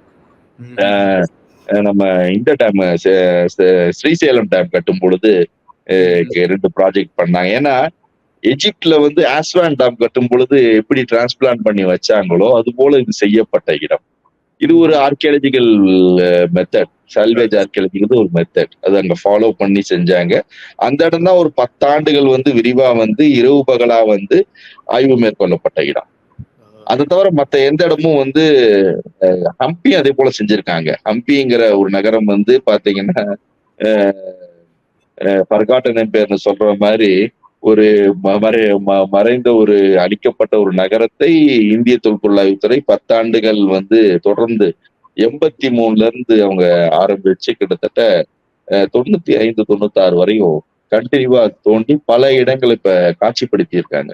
பல இடங்கள் ஹம்பில காட்சிப்படுத்துறதுக்கு முக்கிய காரணமே இந்த ஆய்வு தான். இது போன்ற ஆய்வுகள் சில இடங்கள்ல நடந்திருக்கு. நம்ம ஹரப்பன் சைட்ல சிலது நடந்திருக்கு. தொலவீராவும் இப்படித்தான் நடந்திருக்கு. ஆமா ஆமா. ஆனா மத்த ஆய்வுகள்ல பார்த்தோம்னா ரொம்ப கம்மி தான். ஆனா அதற்கான ஃபண்டிங் வந்து அவங்க அதிகம் கொடுத்த காரணத்தினாலதான் அது நடந்தது. மத்த ஃபண்டிங் ரொம்ப காஸ்ட்லி. ஏன்னா நீங்க வந்து அவ்வளவு லேபரை என்கேஜ் பண்ணி ஒரு நாளைக்கு 10 சென்டிமீட்டர் தோண்ட வச்சீங்கன்னா இது வந்து எவ்வளவு காஸ்ட் ஆகும்னு நம்ம யோசிச்சு பார்க்கணும். சிறப்பு. அப்போ பார்வையாளர் கேட்டாரு ரோம்ல இருக்கக்கூடிய அந்த சொல்லுங்க. ரோம்ல இருக்கக்கூடிய பாம்பேன்ற நகரத்தை பல வருடங்களா இன்னும் பண்ணிக்கிட்டே இருக்காங்க கொஞ்சம் கொஞ்சமா. ஏன்னா என்னைக்குமே ஒரு இடத்த முழுசா தோண்ட மாட்டாங்க. ஏன்னா 1900 தோண்டினா உடனே தோண்டிடக்கூடாது. ஒரு இடம் எப்படின்னா நம்ம முழுசா தோண்டிட்டா அழிஞ்சு போயிடும். நாளைக்கு புது டெக்னாலஜி வரும். அதனால எந்த தொல்லியல் இடத்தையும் 100 விழுக்காடு தோண்டக்கூடாதுன்றாங்க. அவசரம் ஏதாவது அவசியம் இருந்தாதான். இப்ப திடீர்னு டெவலப்மெண்ட் வரப்போது அழிய போகுதுன்னா ஓகே. மத்த இடத்துல இன்னைக்கு ஒரு டெக்னாலஜி இருக்கும், இன்னும் 100 வருஷம் கழிச்சு இன்னொரு அட்வான்ஸ் வந்ததுன்னா அந்த இடத்துல இருந்து நம்ம கூடுதல் ரெக்கவரி, இப்ப டிஎன்ஏ எல்லாம் கூட எடுக்கிறாங்க. அதனால ஒரு இடத்த முழுசா தோண்டணும்னு அவசியம் கிடையாது. ஒரு சின்ன விழுக்காடுனா அதை பாதுகாக்கிறது ரொம்ப முக்கியம். இடத்தை ப்ரொடெக்ட் பண்றதுன்றது முக்கியம். மிக சிறப்பு. நீங்க சொன்னீங்க அந்த கிரிட்ல வந்து ரோஸ் அண்ட் காலம் இருக்கு இல்லையா? அப்ப நீங்க காலமா தோண்டலாம். இல்ல கிரிட் சிஸ்டம் போடுறதுக்கான காரணமே வந்து மெஷர்மெண்ட்ஸ் வந்து மாறக்கூடாது. ஏன்னா ஒருத்தர் தோண்டி எடுத்த மறுபடியும் யாராவது தோண்டிடக்கூடாது. ஏன்னா அது வந்து அது வரலாற்றை மாற்றிடும். ஏன்னா அந்த இடத்துல ஒண்ணுமே 20 வருஷம் கழிச்சு வந்து பாக்குறவங்க அது ஒண்ணுமே இல்லைன்ட்டு போயிடுவாங்க. ஆனா அங்க இருக்கிற பொருட்களை தோண்டி இதுக்கு முன்னாடி எடுத்துட்டாங்க. அது மாறக்கூடாது என்பதற்கு தான் ஒரு சிஸ்டமேட்டிக் ஒரு மெத்தடாலஜி வந்து ஃபாலோ பண்றோம் ஆர்கியாலஜில. அதுதான் கான்டூரிங் போட்டு ஒரு கிரிட் சிஸ்டம் போட்டு ஒரு ட்ரென்ச் நீங்க ஃபைனல் பண்ணி இந்த ட்ரென்ச்சை வந்து நம்பரிங் கொடுத்து அந்த ட்ரென்ச்சை நீங்க ஸ்டார்ட் பண்றது கூட பெர்ஃபெக்டா வந்து இத்தனை சென்டிமீட்டர்ல இருந்து ஆரம்பிச்சு போறோங்கிறத வந்து எல்லாத்தையும் ரெக்கார்ட் பண்ணணும். ஏன்னா அது ரெக்கார்ட் பண்ண மறந்துட்டோம்னா பின்னாடி பார்த்தா அது ராபர்ட் ட்ரென்ச்னு சொல்லுவாங்க, திருடிட்டு போயிட்டாங்க அந்த இடத்துல. நம்மளே சொல்ல வேண்டிய நிலைக்கு உருவாக்கிட்ட சூழ்நிலை ஏற்படக்கூடாது டாக்குமெண்டேஷன் அப்படி பண்றாங்க. சிறப்பு. அடுத்த கேள்வி Vasumathi. Sir, please explain the eligibility criteria for applying to MA and PhD courses in history of art, conservation and museology. Eligibility sir சொல்லட்டும் சார் நீங்களே சொல்லுங்க சார். ப்ரொஃபசர் சொல்லட்டும். வந்து MA கோர்ஸ் படிக்கணும், MA ஹிஸ்டரி ஆஃப் ஆர்ட் படிக்கணும்னா ஹிஸ்டரியும் எடுத்துக்கிறாங்க, fine ஆர்ட்ஸையும் அவங்க எடுத்துக்கிறாங்க. பிஏ எனி சப்ஜெக்ட் நிறைய இடத்துல எடுத்துக்கிறாங்க அந்தந்த யூனிவர்சிட்டியை பொறுத்தது. அது மாதிரி மியூசியாலஜிக்கு வந்து அவங்க என்ன எடுத்துக்கிறாங்கன்னா மோஸ்ட்லி ஆர்ட்ஸ் படிப்புகளையும் எடுத்துக்கிறாங்க, சயின்ஸ் படிக்கிறவங்க எடுக்கலாம். அது வந்து MA பொறுத்த வரைக்கும் மோஸ்ட்லி எல்லாமே ஓப்பன். நீங்க எல்லா சப்ஜெக்டும் பிஏல எல்லாமே ஆல் டிகிரின்னு வச்சிடுறாங்க. ஆனா பிஹெச்டியை பொறுத்த வரைக்கும் இப்ப ரீசெண்டா ரூல்ஸ் எல்லாம் இப்ப மாறிக்கிட்டே இருக்கு. இன்னும் யூஜிசி 2 நாளைக்கு முன்னாடி ஒரு ரூல்ஸ் பண்ணாங்க.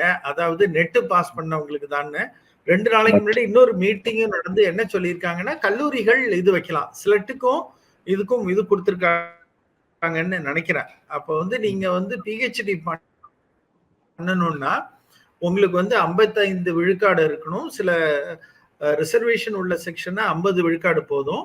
நெட்டு பாஸ் பண்ணீங்கன்னா உங்களுக்கு நல்லது. நெட்டு பாஸ் பண்ணி ஜேஆர்எஃப் பாஸ் பண்ணி உங்களுக்கு ஃபெலோஷிப் கிடைக்கும். மாசம் இப்ப 38,000 40,000 தர்றாங்க ஜேஆர்எஃப் ஜூனியர் ரிசர்ச் ஃபெலோஷிப். அது மட்டும் கிடையாது, ஐசிஹெச்ஆரும் ஃபெலோஷிப் இது பண்ணுது. அது மாதிரி நேரு ட்ரஸ்ட் நிறைய ஃபெலோஷிப் இருக்கு. அப்ப மாணவர்களுக்கு தேர்வுகளை எழுதினாங்கன்னா பிஹெச்டிக்கு 3 வருஷம் 5 வருஷத்துக்கு மாசம் 20,000 இருந்து கிட்டத்தட்ட 30,000 வரைக்கும் ஃபெலோஷிப் இருக்கு. பிஹெச்டி வந்து நீங்க ஃபெலோஷிப் இல்லாம பண்றது இது இல்ல. அது மாதிரி நெட்டு பாஸ் பண்ணீங்கன்னா தான் உங்களுக்கு சேஃப். இப்ப என்ன ஆகுதுன்னா நாளைக்கு இந்த ரூல்ஸ் எல்லாம் மாத்திட்டு வர்றாங்க. பிஹெச்டி போகும்போது வாய்ப்புகள் வந்து ரொம்ப கம்மி. அதனால எந்த இன்ஸ்டிடியூட்ல பண்றீங்க, அதனால என்னுடைய இதுல உங்களுக்கு வந்து நீங்க டாப்பா இருக்கும்போது பிஹெச்டி போனீங்கன்னா நல்லது, நெட் ஜேஆர்எஃப் பாஸ் பண்ணீங்கன்னா நல்லது. இல்லைன்னா சில நேரத்துல என்ன ஆகுதுன்னா பிஹெச்டி முடிக்கிறதுக்கு 4, 5, 6 வருடங்கள் ஆகுது. இன்னொன்னு புத்திசாலித்தனம் என்னன்னா நீங்க ஒரு நெட் பாஸ் மாதிரியும் பண்ணலாம். உங்களுக்கு பிஹெச்டி தான் வேணும்னா ஒரு கல்லூரியில் வந்து சேர்ந்த பிறகு அதுக்கும் சில விதிமுறைகள் இருக்கு. அதனால முதல்ல நீங்க வேலையை தேடுறது வந்து நெட் பாஸ் பண்றது முக்கியம். ஜேஆர்எஃப் இது மாதிரி தகுதி தேர்வு பாஸ் பண்ணீங்கன்னா அது இருக்கும். சமயத்துல பண்ணீங்கன்னா நியாஸ்ன்னு இருக்கு, national institute of advance studies. அவங்க எல்லாருமே இந்த நெட் குவாலிஃபிகேஷன் தான் இருக்காங்க. ஐஐடி காந்தி நகர்ல இருக்கு. அவங்க ஆனா என்ன பண்றாங்கன்னா ஜேஆர்எஃப் பாஸ் பண்ணீங்கன்னா ஃபெலோஷிப் தரேன்றாங்க. என்னை பொறுத்த வரைக்கும் நீங்க வந்து ரொம்ப கொஞ்சம் ஃபேமிலி வந்து உடனடியாக வேலைக்கு போக வேண்டும் என்ற நிலைமையில் நெட் பாஸ் பண்ணீங்கன்னா தான் உங்களுக்கு பெட்டர் ஃபெலோஷிப் வரும். இல்லைன்னா ஏன்னா நீங்க 5 வருஷம் பிஹெச்டிங்கும் போது குறைந்தபட்சம் 3 to 5 வருடம் ரிசல்ட் வர்றதுக்கு நிச்சயம் 5 வருஷம் ஆகும் நீங்க ஷார்ட்டா முடிச்சீங்கனாலும். அதனால பிஹெச்டிக்கு உங்களுக்கு வந்து எம்ஏல வந்து 55 விழுக்காடு இருக்கணும். அதுல வந்து என்ன பண்ணிக்குவாங்கன்னா ஹிஸ்டரி ஆஃப் ஆர்ட்னா ஆர்கியாலஜி ஹிஸ்டரி ரெண்டையுமே எடுத்துக்கிறாங்க. ஃபைன் ஆர்ட்ஸ் ஆர்கியாலஜி ஹிஸ்டரி அதை எடுத்துக்குவாங்க. மியூசியாலஜிக்கு அவங்க கிட்டத்தட்ட ஓப்பனா தான் இருக்காங்க. சிறப்பு சிறப்பு. அடுத்த கேள்வி இசையால். Good evening, sir. What is the opportunity for BE Electronics and Communication graduate in an archaeological department? For example, skills like digital documentation and image processing applications are required for research. மின்னணு மற்றும் தொடர்பு. இதுல பாத்தீங்கன்னா ஏதாவது recruitment இருந்தாதான் நார்மலா என்னன்னா டெக்கன் காலேஜ்ல பாத்தீங்கன்னா முதல்ல கம்ப்யூட்டர் கார்டோகிராஃபர் அது மாதிரி சில இடத்துல இது பண்றாங்க. குறிப்பா GAS geographic information digital archaeology அப்படி எல்லாம் இருந்தா அதனுடைய ஓப்பனிங்ஸ் வந்து ரொம்ப கம்மி. என்ன பண்றாங்க இது மாதிரி ஒர்க்கெல்லாம் இன்னைக்கு நிறைய அவுட் சோர்சிங் பண்ணிடுறாங்க. அதனால நேரடி வேலை வாய்ப்புகள். ஆனா வந்து ஒரு எம்ஏ ஸ்டூடெண்ட் பண்றாரு அவருக்கு ஜிஸ் தெரியும்னா அவருக்கு வேலை வாய்ப்பு அதிகம். இப்போ ஒரு பிஜி டிப்ளமா ஒரு கேண்டிடேட் இருக்காரு அவருக்கு வந்து ஜிஸ் மேப்பிங் தெரியும் அவருக்கு. அதனால நீங்க ஆர்கே 2 என்னைக்குமே சொல்லுவாங்க சாஃப்ட்வேரை பொறுத்த வரைக்கும் 2 ஸ்கில் இருந்துன்னா உங்களை எம்ப்ளாய் பண்ணுவாங்கன்னு. அத மாதிரி நீங்க தொல்லியலோடு இந்த கூடுதலா மரம் ஜிஐஎஸ் மேப் உருவாக்குறதுனா உங்களுக்கு வந்து ப்ராஜெக்ட்ல அது மாதிரி வேலை கிடைக்கிறதுக்கு வாய்ப்புகள் அதிகம். நேரடியா ரெக்ரூட்மெண்ட்ன்றது தமிழ்நாடு அரசு வந்து இப்ப அமர்நாத் சாரே சொன்னாரு டிராட்ஸ்மேன் இப்ப பானை ஓடுகளை வரையறது வந்து கம்ப்யூட்டர்ல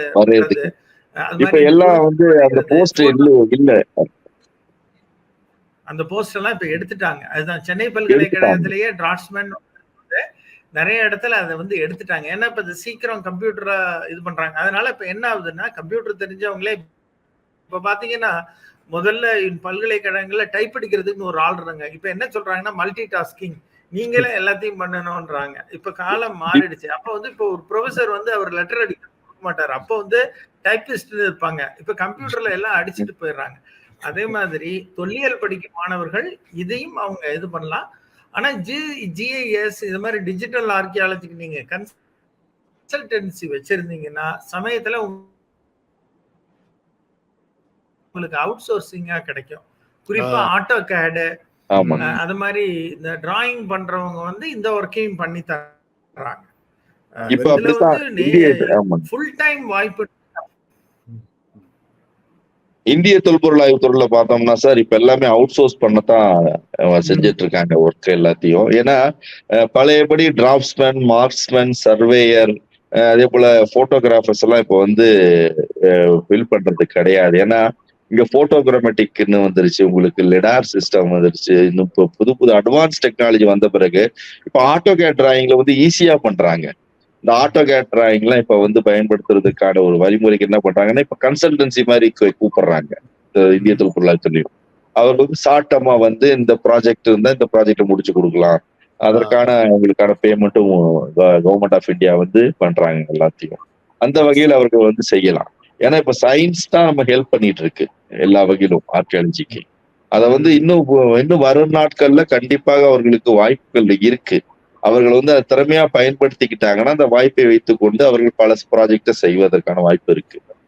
அதுதான் இது ஆக்சுவலா வந்து அவங்களுக்கு ஸ்டார்ட் அப் ஆப்பர்ச்சுனிட்டி நிறைய இருக்கு இங்க. ஏன்னா எங்க ஜெனரேஷன்ல டிராப்ஸ்மேன் போட்டோகிராஃபரோட போயிட்டாங்க. இனிமே வர ஜெனரேஷன் அவங்க இருக்க மாட்டாங்க. இனிமே அவங்களுக்கான வாய்ப்புகள் அதிகமா இருக்கு. அதுவும் இல்லாம இன்னொரு இது சிடாக் கேள்விப்பட்டிருப்பீங்க, centre for development of advance computing, ministry of electronics and information technology துறையில இருக்கிற ஒரு ஆராய்ச்சி கூடம். அவங்க என்ன பண்ணிருக்காங்கன்னா ஜத்தன் அப்படின்னு ஒரு சாஃப்ட்வேர் கிரியேட் பண்ணிருக்காங்க. இது என்னன்னா வெர்ச்சுவல் மியூசியம் பில்டர். இது வந்து இந்தியாவுல 10 மியூசியத்துல இந்த சாஃப்ட்வேரை சிடாக் இன்ஜினியர்ஸ் இன்ஸ்டால் பண்ணிருக்காங்க. சோ அந்த மியூசியத்துல இருக்கிற ஆர்டிஃபேக்ட்ஸ் எல்லாம் டிஜிட்டலா வர்ச்சுவலா அது முக்கியமா இந்திய தொல்பொருளாய்வுத்துறை தான் பண்ணிருக்காங்க. ஏன்னா இந்திய தொல்பொருளாய்வுத்துறை 46 மியூசியம் இருக்கு. இதை தவிர பாத்தீங்கன்னா இந்திய தொல்பொருளாய்வுத்துறையில பாத்தீங்கன்னா கோடிக்கணக்கான தொல்பொருட்கள் வந்து குமிஞ்சு கிடக்குது. அத்தனை இந்த உலகத்துல தெரியல. ஏன்னா உலகத்துல நீங்க பாத்தீங்கன்னா மத்த நாடுகள்ல பார்த்தோம்னா எல்லாத்தையும் நீங்க உங்களுடைய கணினிலே பாத்திரலாம், கம்ப்யூட்டர்ல உட்காந்து பாத்திரலாம். ஆனா இந்தியாவில் இருக்குது இன்னும் பார்க்க முடியாம இந்த நிலைமை இருக்கிறது. ஆனா இதுக்கெல்லாம் வாய்ப்பு உங்களுக்கு இருக்கு இனிமே. வாய்ப்பு இந்த மாதிரி இப்போ பி எலக்ட்ரானிக்ஸ் அண்ட் கம்யூனிகேஷன் நீங்க வந்து நேரடியா archaeological survey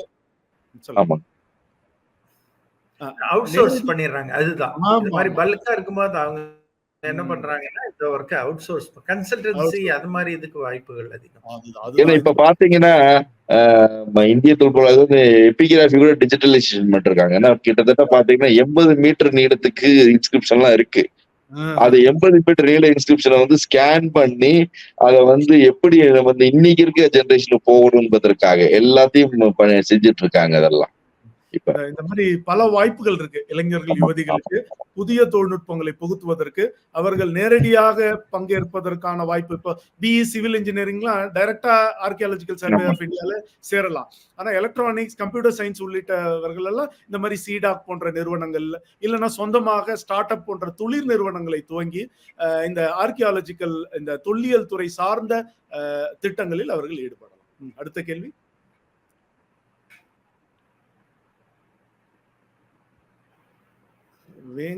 Vangai Vasan, sir, does Bachelor of Fine Arts in Sculpture (BFA) come under the domain of archaeology or architecture? Kindly explain. The architecture level, sir. Right. The architecture. But architecture is the part and parcel of the archaeological studies. நான் முதல்ல சொன்னேன் அவங்க modelling இது மாதிரி இது பண்ணலாம். இப்போ model சென்னையில ஏஎஸ்ஐல பாத்தீங்கன்னா அவங்களே மாடலர்ஸ் வச்சிருக்காங்க இதுல. ஆனா அதனுடைய இது வந்து கம்மியா இருக்கு. ரெண்டுலயும் அவங்களுக்கு போலாம். ஸ்கல்ப்சர், ஆர்கியாலஜிக்கல் கன்சர்வேஷன் பண்ணும்பொழுது பழைய சிற்பங்களை இப்ப பாத்தீங்கன்னா நிறைய பேர் நாங்க வந்து இதுல பார்த்தோம். சில இன்னைக்கு ட்ரெடிஷனலா கோயில் கட்டுறவங்க அவங்க இதுலயே கட்டிக்கிறாங்க. அவங்க அனுபவத்திலே வந்து ஒரு 14 வயசுல வேலை செய்து ஒரு 10 வருஷத்துல அவங்க இதை தொழில கத்துக்கிறாங்க. ஸோ அது மாதிரி இதை தொல்லியல்லையும் வரும், கன்சர்வேஷன்லையும் வரும். அதிகமா ஆர்கிடெக்சர்ல வரக்கூடிய ஒரு படிப்பு இது. ஏன்னா கன்சர்வேஷன்ல பயன்படுத்துறாங்க சார். ஏனென்றால் ஒரு பகுதி உடைஞ்சிருச்சுன்னு வச்சுங்க, ஒரு டெம்பிள்ல ஒரு ஸ்கல்ப்சர் பகுதி உடைஞ்சிருச்சுன்னா அதை மோல்டு பண்றதுக்கான துறையாக இந்த ஃபைன் ஆர்ட்ஸ் பயன்படுது. ஏன்னா அதே மாதிரி மோல்டு எடுத்து அதே போல செய்து வைப்பதற்கு பயன்படுறாங்க மாடல்ஸ் எல்லாம். இப்ப நிறைய இடத்துல நம்ம செஞ்சிருக்கோம். குறிப்பா நம்ம மகாலிபுரம் கடற்கரை கோயிலுக்கும் செய்வதற்காக ஒரு பிளான் இருக்கு. ஏன்னா சி எரோஷன்னால வந்து பாத்தீங்கன்னா சால்ட் ஃபார்மேஷன்னால எல்லாம் டிஃபேஸ் ஆயிடுச்சு. ஆனா அது ஒரு காலத்துல இந்த டிஃபேஸ் ஆறதுக்கு முன்னாடி இந்த அனைத்து டாக்குமெண்டேஷன் நம்மகிட்ட இருக்கு. டிராயிங் டாக்குமெண்டேஷன், போட்டோ டாக்குமெண்டேஷன்லாம் இருக்கு. அதை வச்சு இப்ப ரீக்ரியேட் பண்றாங்க. அதை வந்து இப்ப பாத்தீங்கன்னா ரீக்ரியேட் பண்ணும் பொழுது இதுல பண்ணலாம், நம்ம ஃபைபர் கிளாஸ்ல பண்றதுக்கான வாய்ப்புகளை ஏற்படுத்துறாங்க. இல்லைன்னா அதே போல மேட்சிங் ஸ்டோன்ல பண்றதுக்கான வாய்ப்புகளை ஏற்படுத்துறாங்க. இது போன்ற செயல்களை வந்து இந்த ஃபைன் ஆர்ட்ஸ்ல இருக்க ஸ்டூடெண்ட்ஸ் தான் செய்யறாங்க. உங்களை வச்சு தான் செய்ய முடியும். அதற்கான செயல் நடந்துட்டு இருக்கு. அப்ப நுண்கலை மாணவர்களுக்கு வாய்ப்புகள் உண்டு. அடுத்த கேள்வி. ஸ்ரீனிவாச கோபால், கற்றது கைமண் அளவு, கல்லாதது உலகளவு. ஒரு தொல்பொருள் ஆய்வாளரா இந்த பழமொழி உங்க துறைக்கு பொருந்தும் என்று நீங்கள் ஒப்புக்கொள்கிறீர்களா? கண்டிப்பா. நாங்க படிச்சது ஒண்ணுமே கிடையாதுங்க. இன்னும் நிறைய உலகத்தில் கண்டுபிடிப்புகள் வர வர வரலாறு மாறிக்கிட்டே இருக்குங்கிறதான் நாங்க சொல்ற ஒரு கருத்து. ஏனென்றால் புது புது கண்டுபிடிப்புகள், புது புது தரவுகள் வந்து வரலாற்றை மாற்றி அமைத்துக் கொண்டே இருக்கும். நாங்க கண்டுபிடிச்சது ஃபைனல் கிடையாது. என்னைக்குமே நாங்க அதை ஒத்துக்கிறது கிடையாது நாங்களே. ஏன்னா நாங்க கண்டுபிடிச்சது ஃபைனல் ஆகிறதுக்கான வாய்ப்புகள் இல்லை. புது புது தரவுகள் வந்துகிட்டே தான் இருக்கும். மாற்றம் ஒன்றுதான் இருக்கிற கருத்து நாளைக்கு மாறிடும். அடுத்த கேள்வி. Thank you. Yeah, sir, please share the most amazing discovery or experience done by your team which made you feel proud about your profession? நஜீப்னு கேட்டிருக்காரு. கீரடியை கண்டுபிடிச்சது. 2015 வரை எனக்கும் கீரடி தெரியாது. அதான் என்னுடைய அச்சீவ்மெண்ட். சார் இது அவர் சொல்லுவார். நாங்க படிச்சது கேரளாவில் வந்து ஒரு பட்டணம்ன்ற ஒரு தொல்லியல் இடம். அந்த இடத்த கண்டுபிடிச்சது ஒரு திருப்புமுனைன்னு சொல்லலாம். ஏன்னா நாங்க வந்து ஒரு ஆம்பரான்னு ஒரு சின்ன பானை வகை இருக்கு, அது ரோம் நாட்டில இருந்து வந்தது. அந்த பானை ஓடு வந்து எங்களுக்கு எங்க கிடைச்சதுன்னா, நான் வந்து ஸ்டூடெண்டா காரைக்காடு குடிக்காடுன்னு கடலூர்ல சிப்காட்டுக்கு பக்கத்துல ஒரு சைட் இருக்கு தொல்லியல் இடம். அது அழிஞ்சு போச்சு. அதாவது இத்தாலியில இருந்து வந்த பானை ஓடு அங்க கிடைச்சது. அப்ப எங்களுக்கு சொல்லி கொடுத்த ஆசிரியர்கள் யாருக்குமே அது என்னன்னே தெரியல. பார்த்தா அது வந்து ஒரு பொம்மை மாதிரி இருந்தது. ஆனா பின்னாடி வந்து நான் அரிக்கமேடு அகழாய்வுக்கு போகும்போது பாத்தீங்கன்னா, அப்பதான் அவங்க சொன்னாங்க இது வந்து பானை வந்து ரோமானிய ஆம்பரா. பாத்தீங்கன்னா நம்ம ஊர் பானை மாதிரி இல்ல. இப்ப தொல்லியல்ல பாத்தீங்கன்னா, இப்ப நம்மளுக்கு இடையில ஒரு சைனாக்காரரோ அமெரிக்காக்காரரோ ஆப்பிரிக்காரா இருந்தா நம்ம சொல்லிட்டோம் இவர் ஆப்பிரிக்கா மாதிரி இருக்காருன்ட்டு. அதே மாதிரி அந்த பானை வகையை வந்து இதுல நாங்க அரிக்கமேடுல பார்த்தோம். கேரளாவுல நாங்க போகும்போது அங்க ஷாஜன் ஒருத்தவர் கொஞ்சம் பானை ஓடுகளை எடுத்துட்டு வந்தாரு. அப்ப அந்த ஒரு துண்டை வந்து காமிச்சார். அதுல பாத்தீங்கன்னா பாம்பேயில இருக்கக்கூடிய ஒரு மினரல் இருக்கும்.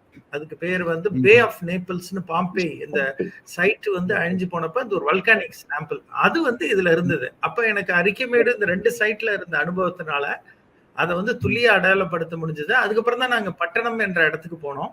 அங்க போனதுக்கு அப்புறம் தான் அங்க ஒரு பெரிய ஒரு ஒரு துறைமுகம், முசிறி என்று அழைக்கக்கூடிய துறைமுகத்தை எங்களால அடையாளப்படுத்த முடிஞ்சது. சோ அப்ப ஒரு சின்ன பானை ஓடு வந்து அப்ப அகத்தின் அழகு முகத்தில் தெரியும்ன்றது மாதிரி ஒரு தொல்லியல் இடத்துல இருந்து கிடைக்கக்கூடிய ஒரு சின்ன பானை ஓடு நம்ம ஒரு பெரிய ஒரு கண்டுபிடிப்புக்கு கொண்டு போகலாம். அது மாதிரிதான் தோலாவீரா என்ற ஒரு இடத்தையும் ஒரு போஸ்ட்மேன் தான் கண்டுபிடிச்சதா சொல்லுவாங்க. அது மாதிரி இந்த சின்ன சின்ன பானை ஓடு வந்து ஒரு பெரிய, எப்படி வந்து அந்த பானை ஓடு வந்து ரோமானிய பானை ஓடு அந்த இடத்துக்கு வந்தது அப்படிங்கிறது காரைக்காடு அரிக்கமேடு அந்த பட்டணம் மூலமா அந்த இடத்த பார்த்தது ஒரு அருமையான அனுபவம்னு சொல்லலாம். இப்ப அமர்நாத் எப்படி அந்த இடத்த கண்டுபிடிச்சாரோ கீழடின்றத, அது மாதிரி மேல பாத்தீங்கன்னா தெரியாது. ஆனா அகழாய்வு பண்ணாதான் அதனுடைய ஃபுல் டைமென்ஷன் தெரியும். அப்ப ஒரு மனிதரை வருங்கால சந்ததிக்கும் இருக்கு சார். ஏன்னா இது வருங்கால சந்ததிக்கும் இருக்கு. ஏன்னா எல்லா இடத்தையும் எல்லாரும் கண்டுபிடிச்சிடல. இன்னும் பல இடங்கள் வந்து புதைத்து கிடைக்கின்றன. அது என்னைக்கு யாரு வருங்கால மாணவர்களும் கண்டிப்பா கண்டுபிடிக்க முடியும், கண்டுபிடித்து உலகத்துக்கு சொல்லுவாங்க. அது மாதிரிதான் இந்த கண்டுபிடிக்கிற அனுபவம் என்பது ஒரு மகிழ்ச்சியானது. சிறப்பு. அடுத்த கேள்வி. இப்போது நிகழ்ச்சியினுடைய இறுதி பகுதி. கடைசியா நான் ஒரு கேள்வி கேட்க விரும்புறேன். நிறைய கேள்வி கேட்டிருக்கேன் அவங்கள. இப்ப தொழில்நுட்பங்கள் கூட நம்ம பேசும்போது சொன்னீங்க, நிறைய லிடார் யூஸ் பண்றோம் இல்லையா? Okay, light detection and ranging என்கிற லிடார் தொழில்நுட்பம் பயன்படுத்தப்படுகிறது. அதுக்கப்புறமா சேட்டலைட் இமேஜரி என்கிற செயற்கைக்கோள் வரைபடம் நீங்கள் அதை பயன்படுத்துகிறீர்கள் என்று சொன்னீங்க. இது தவிர வேற என்ன தொழில்நுட்பங்களை இந்த அகழ்வாராய்ச்சியில நீங்க பயன்படுத்துறீங்க? நான் பெங்களூர் டிஆர்டிஓல செமினாருக்கு போயிருந்தேன் சார் ஒரு தடவை. ஒரு சொற்பொழிவு இருந்தபோது நாங்க சொன்னோம், ஏனென்றால் நாங்க முதுமக்கள் தாலியை வந்து முழுமையா அப்படி எடுத்து கொண்டு போய் லேப்ல டெஸ்ட் பண்றது கிடையாது. அதனாலதான் எங்களுக்கு டிஎன்ஏ கிடைக்கும் பொழுது அது ரேரா போயிடுது. ஏன்னா எக்ஸ்போஸ் ஒரு ஸ்டெரைல் கண்டிஷன்ல தான் எங்களுக்கு கிடைச்சா ரொம்ப டிஎன்ஏ எடுப்பதற்கு வாய்ப்புகள் அதிகம். ஆனா நீங்க என்விரான்மெண்ட்டுக்கு எக்ஸ்போஸ் பண்ணிட்டீங்கன்னா இதுல இருந்து டிஎன்ஏ எக்ஸ்ட்ராக்ட் பண்றது, ஃபர்தர் ஸ்டெஸ்க்கு போறது ரொம்ப கஷ்டம்.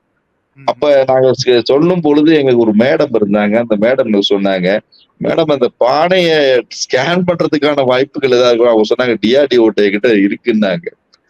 அந்த முழு பானையும் நாங்க ஸ்கேன் பண்ணி கொடுத்துருவோம், உள்ள என்ன இருக்குங்கிறத. அது மண்ணோட இருந்தா கூட ஸ்கேன் பண்ணி கொடுத்துருவோம், அதற்கான டெக்னாலஜி எங்களிடம் இருக்குன்னு சொன்னாங்க.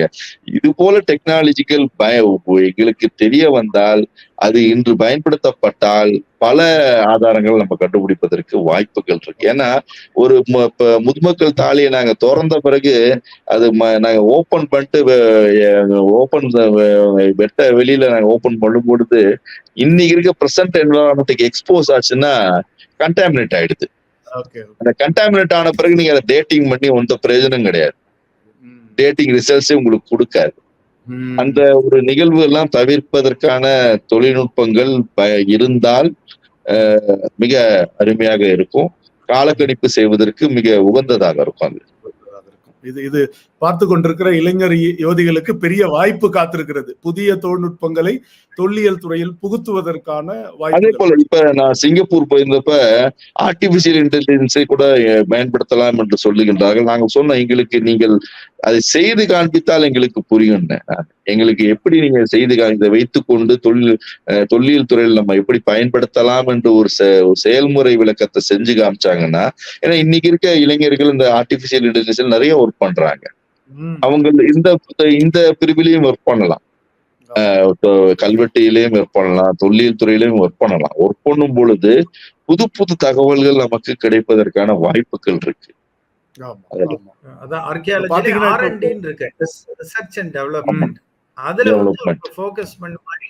என்னுடைய உரையாடிய சில நண்பர்கள் அவங்க சொன்னாங்க, அவர்கள் ஆர்டிபிஷியல் இன்டெலிஜென்ஸ் சேர்ந்தவங்க.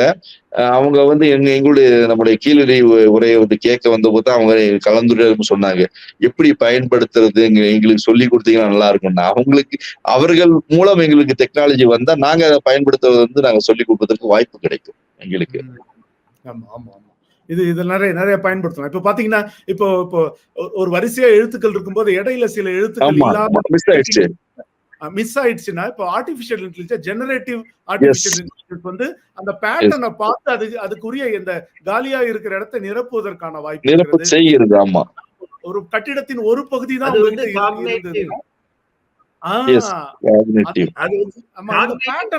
சொல்லுவாங்க. அது நீங்க நம்ம பிரெயினுக்கு இருக்கு. நீங்க அதை எப்ப உணரலாம்னா, கல்வெட்டு, அதாவது இதுல நீங்க அந்த எப்படி நம்ம பிரெயின் ஒர்க் பண்ணுதுன்னு தெரிஞ்சுக்கிறதுக்கு இப்ப நிறைய பேர் சொல்லுவாங்க.